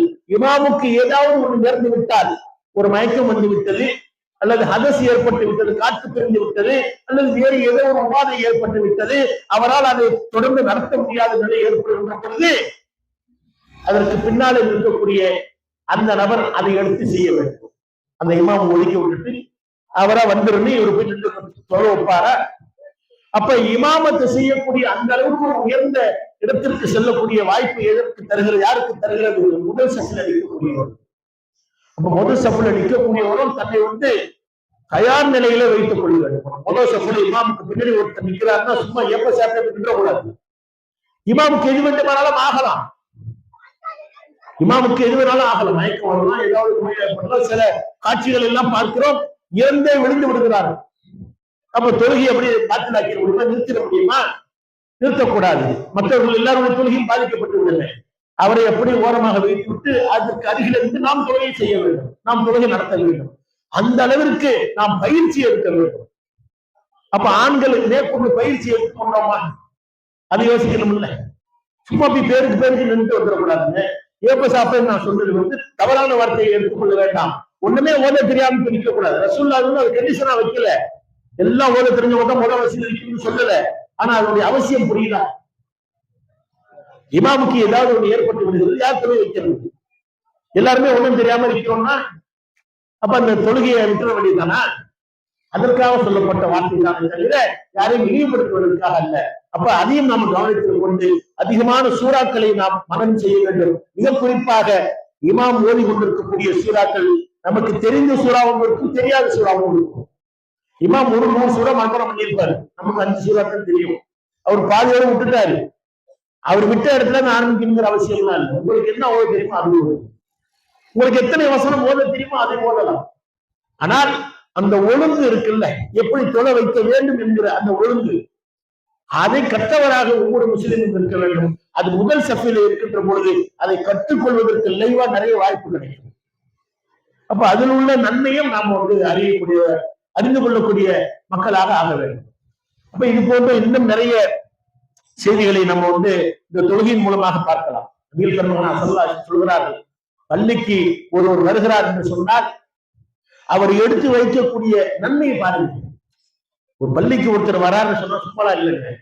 வீட்டை விட்டு அவர் நடந்து வருகிறார் என்று சொன்னால் அவர் எடுத்து வைக்கக்கூடிய ஒவ்வொரு எட்டுக்கும் அவருடைய ஒரு பாவம் அளிக்கப்படுகிறது, அவருக்கு ஒரு நன்மை ஏற்கப்படுகிறது, அவருடைய அந்த பதிவேட்டில் ஒரு அந்தஸ்து உயர்த்தப்படுகிறது. சுப்ஹானல்லாஹ். அவர் செய்யறது ஒரு காரியம் தான், பள்ளியாசலுக்கு தொழுக வராரு, அவ்வளவுதான். தொழுக தொழுது அதுக்கு பிறகு செய்த அந்த இபாதத்துகளில் நன்மை வேறு, வருவதற்கே நன்மை. ஒரு அடி எடுத்து வைக்கிறார், அதுக்கு ஒரு பாவம் அளிக்கப்படுது, ஒரு நன்மை எழுதப்படுது, ஒரு அந்தஸ்து உயர்த்தப்படுகிறது. இவ்வளவு பெரிய நன்மை. தொழுகையினால் என்ன நன்மைன்னு சொல்லி வெளிப்படையாக கேட்ட ஒன்றும் தெரியாது. இப்ப யதார்த்தமாக பார்த்தால் ஒன்றும் தெரியாது. அதிலே ஹதீஸ்களிலே ஊடுருவி செல்ல வேண்டும். நபிகளாருடைய வழிகாட்டுதலிலே நாம் கவனம் செலுத்த வேண்டும். அப்படி செலுத்துகின்ற பொழுதுதான் அதில் உள்ள நன்மைகளை நாம் அறியக்கூடியவர்களாக இருப்போம். அந்த நன்மையை அறியக்கூடியவர்களாக இருந்தால் நாம் அதை அடைவதிலே ஆர்வமுடையவர்களாக இருப்போம். ரசூலுல்லாஹி ஸல்லல்லாஹு அலைஹி வஸல்லம் சொன்னாங்க. ஒரு 2 செய்தி சொல்லி முடிச்சுக்கிறேன். பொதுவா முஸ்லிம்களுக்கு ஒரு செய்தி பிடிக்காது. ஒரு முஸ்லிமை பார்த்து நீ முஸ்லிம் இல்லைன்னு சொன்னா அவங்களுக்கு பிடிக்காது. அப்படித்தானே? நீ அல்லாஹ்வை நிராகரிக்கக்கூடியவன் என்று சொன்னா பிடிக்காது. ஆனா அல்லாஹ் சொன்னா, அல்லாஹ்வுடைய தூதர் சொன்னா மறுக்க முடியாது இல்ல. அப்ப அல்லாஹ்வுடைய தூதர் ஸல்லல்லாஹு அலைஹி வஸல்லம் சொல்கிறார்கள், ஒரு முஸ்லிமுக்கும் முஸ்லிம் அல்லாதவருக்கும் உள்ள வித்தியாசம் தொழுகையை விடுவதாகும். நீ தொழுகையை விட்டுட்டியா நீ முஸ்லீம் கிடையாதுங்கிறாங்க. இதை நீங்க போய் உங்க நாட்டு சொன்னீங்கன்னா அவங்களை அடிக்க வந்துடும். என்ன எப்படி முஸ்லீம் சொல்லுவேன்? யாரும் முஸ்லீமுங்க, பாப்பா முஸ்லீமுங்க, அத்தா முஸ்லீமுங்க, பரம்பரை முஸ்லீம், 40 வம்சம் நாங்க இருக்கணும்னு சொல்லுவானா இல்லையா? நான் சொல்லடா, ரசூலுல்லாஹ் சொல்றாங்கடான்னு சொல்லுங்க. நான் சொல்லலப்பா, ரசூலுல்லாஹி ஸல்லல்லாஹு அலைஹி வஸல்லம் சொல்றார்கள் என்று சொன்னா அது வார்த்தைக்கு வேற வார்த்தைக்கு இடம் கிடையாது. அதே போல நபிகள் நாயகம் ஸல்லல்லாஹு அலைஹி வஸல்லம் சொன்னார், ஃபஜ்ருடைய தொழுகையும், அதாவது சுபுஹுடைய தொழுகை, இஷாவுடைய தொழுகையும் யாருக்கு பாரமா இருக்கும் தெரியுமா? ஏன்னா மற்ற நேரத்துல போய் வந்துருவாங்க. அசர சிரமம் தான். ஏன்னா அல்ல அசர் தொழுகையை பற்றி சொல்லும் போது கூட நடுத்தொழுகையை பேணி தொழுது கொள்ளணும் என்று சொல்கிறான். ஆனா இந்த ரிவாயத்துல, இந்த ஹதீஸ்ல வரக்கூடியது இந்த சுபுஹ் தொழுகையும் இஷா தொழுகையும் நயவஞ்சர்களுக்கு பாரமாக இருக்கும். நயவஞ்சர்களுக்கு முனாஃபிக் இருக்காங்கல்ல, எங்கிட்ட வந்தா எனக்கு தகுந்த மாதிரி நடந்துக்கிறது, உங்ககிட்ட வந்தா உங்களுக்கு தகுந்த மாதிரி நடந்துக்கிறது, முகத்துக்கு முகம் மாறும், இருமுகம் உடையவர்கள் சொல்லுவாரு. அந்த நயவஞ்சகர்களுடைய குணம் தான் என்ன? அவர்களுக்கு தான் எது பாரமா இருக்கும்? ஃபஜ்ருடைய தொழுகையும் இஷாவுடைய தொழுகையும் அவங்களுக்கு பாரமா இருக்கும். இன்னைக்கு அந்த நிதர்சனமா நம்ம பார்க்கறது பள்ளிவாசல்ல ஃபஜ்ருடைய தொழுகைக்கு ஒரு செப்பு நிறைய பெருசு. இப்ப மகரிபுல பார்த்தோம், சுபஹானல்லாஹ் 5 செப்பு, மாஷா அல்லாஹ், பெரிய ஒரு எழுச்சியாக இருக்கிறது. ஆனால் அது ஃபஜ்ர்ல பார்த்தா ஒரு செப்பு அல்லது 1.5 செப்பு தாண்டாது. நிலைமை அப்படி இருக்கு. அல்லாஹ் காப்பாற்ற வேண்டும். வரக்கூடிய நாட்களிலே நாம் அதிகம் தொழுகையில் கவனம் செலுத்த வேண்டும். இந்த சூரத்து ஃபாத்திஹா அதை மட்டும் சொல்லிட்டு முடிச்சுக்கிறேன். சூரத்து ஃபாத்திஹா இல்லாம எந்த தொழுகை இல்லைன்னு சொன்னோம்ல. நாங்கள் தான் சுன்னத் வல் ஜமாத். சுன்னத்துனா என்ன? ரசூலுல்லாஹ்வுடைய வழிமுறை. வல் ஜமாத்னா ஒருங்கிணைப்பு, ஒருங்கிணைந்த கூட்டம். ரசூலுல்லாஹ்வுடைய வழிமுறையை பின்பற்றக்கூடிய கூட்டங்கள் நாங்க தான் என்று தங்களை தாங்களே பறைசாற்றிக் கொள்ளக்கூடியவர்களுடைய ஜனாசாவுடைய தொழுகைகளுடைய அந்த சட்டங்கள் தெரியுமா? அவர்களுடைய அந்த 4 தக்பீர்களுக்கான இடையிலான சொல்லக்கூடிய வாசகங்கள் இல்லை. சூரத்து ஃபாத்திஹா எங்கேயாவது இருக்குதா? சூரத்து ஃபாத்திஹா இல்லாட்டி தொழுகையே கேட்டாங்க ரசூலுல்லாஹ். அப்ப நீங்க வைக்கக்கூடியது தொழுகையே கிடையாது. ரசூலுல்லாஹ் சொன்னாங்க நாங்க சூரத்து ஃபாத்திஹா ஓடி தொழுகை வைக்கிறோம், நமக்கு தொழுகைக்கு அனுமதியே கிடையாது. ரசூலுல்லாஹ் சொன்னாங்க நான் தொழுகை வைக்கிறோம், உங்களுக்கு அனுமதி கிடையாது. எங்க இமாம் தான் தொழுகை வைப்பாரு, அவர் சூரத்து ஃபாத்திஹா எல்லாம் ஓட மாட்டாங்க. ஏன்? இவங்களுடைய ஃபிக்ஹ் சட்டத்துல அப்படித்தான் இருக்கு. ஃபிக்ஹ் சட்டம் முக்கியமா, ரசூலுல்லாஹ்வுடைய சட்டம் முக்கியமா? ரசூலுல்லாஹி ஸல்லல்லாஹு அலைஹி வஸல்லம் சொன்னார்கள்ல, சல்லு கமா ரஅய்துமூனி உஸல்லி, என்னை எவ்வாறு தொழக் கண்டீர்களோ அவ்வாறு நீங்கள் தொழுங்கள் என்று. அந்த தொழுகைப்படி அமைந்தால் தான் ரசூலுல்லாஹ்வுடைய அந்த வழிமுறைப்படி, அந்த வழிகாட்டு நெறிமுறைப்படி தொழுதால் தான் அது தொழுகை. இல்லை என்றால் அது ஒரு கிரியை. எல்லா மதத்திலும் செய்வது போன்று ஏதோ ஒரு சடங்கு, ஒரு சம்பிரதாயம், அவ்வளவுதான். அப்ப அல்லாஹ்வுடைய தூதர் காட்டி தந்த முறைப்படி தொழுதால் அது தொழுகை, அது வணக்கம். அந்த தொழுகை அல்லாஹ்வால் அங்கீகரிக்கப்படும். அது அல்லாத வேறு எவ்வளவுதான் விழுந்தும் தொழுதாலும் அது நாங்கள் காலங்காலமாக தொழுகிறோம், நாங்கள் தான் உலகத்திலே அதிகமான அளவிலே இந்த மதகமை சார்ந்தவர்கள் தான் இருக்கிறோம், இன்னுடைய சட்டத்திட்டங்கள் தான் உலகத்திலே அங்கீகரிக்கப்பட்டிருக்கிறது என்று சொன்னாலும் கூட அல்லாஹ்வால் அது அங்கீகரிக்கப்படுமா என்றால் இல்லை என்ற பதில் எதன் மூலமாக கிடைக்கிறது? நான் எவ்வாறு தொழுதேனும் அது போல் நீங்கள் தொழுங்கள் என்ற நபிகளார் சொன்னார்களே. நபிகளாருடைய தொழுகைக்கு மாற்றமாக இருக்கக்கூடிய எதுவும் தொழுகையே கிடையாது. அப்படிப்பட்ட அந்த தொழுகையினால் எந்த நன்மையும் கிடையாது. எல்லாம் அல்லாஹ் நம் அனைவரையும் அல்லாஹும் அல்லாஹ்வுடைய தூதரும் காட்டி தந்த அந்த முறைப்படி தொழக்கூடிய நன்மக்களாகும். அதனால் கிடைக்கப் பெறுகின்ற நன்மையில் எந்த ஒன்றும் குறைந்து விடாமல் முழுமையாக அந்த நன்மையை பெறக்கூடிய மக்களாகும். மறுமையினாலேயே நபிகளாருடைய ஷிஃபாஅத்தை, அந்த பரிந்துரை பெறுவதற்காக பாங்கு துஆவிலே நபிகளாருக்காக அதிகம் அதிகம் நாம் அந்த வசீலாவை தேடக்கூடிய நன்மக்களாகவும். எல்லாவற்றிற்கு மேலாக அல்லாஹ் ரப்பல் ஆலமீன் சொல்லி காட்டுகிறார், இன்னல்லதீன ஆமனு வ அமிலுஸ் ஸாலிஹாத்தி கானத் லஹும் ஜன்னாத்துல் ஃபிர்தௌஸி நுஸுலா. அதாவது ஈமான் கொண்டு நற்செயல் செய்யக்கூடிய அந்த மக்களுக்கு அந்த ஜன்னத்துல் ஃபிர்தௌஸ் என்ற அந்த உயர்ந்த சொர்க்கத்தை நான் சித்தப்படுத்தி வைத்திருக்கிறேன் என்று சொன்னானே, அந்த சொர்க்கத்தை அடையக்கூடிய நன்மக்களாக எல்லாம் அல்லாஹ் உங்களை ஆக்கிய புரிவானாக என்று கூறி உரையை நிறைவு செய்கிறேன். ஆகிரு தஅவானா அல்ஹம்துலில்லாஹி ரப்பில் ஆலமீன். அஸ்ஸலாமு அலைக்கும் வரஹ்மத்துல்லாஹி வபரகாத்துஹு.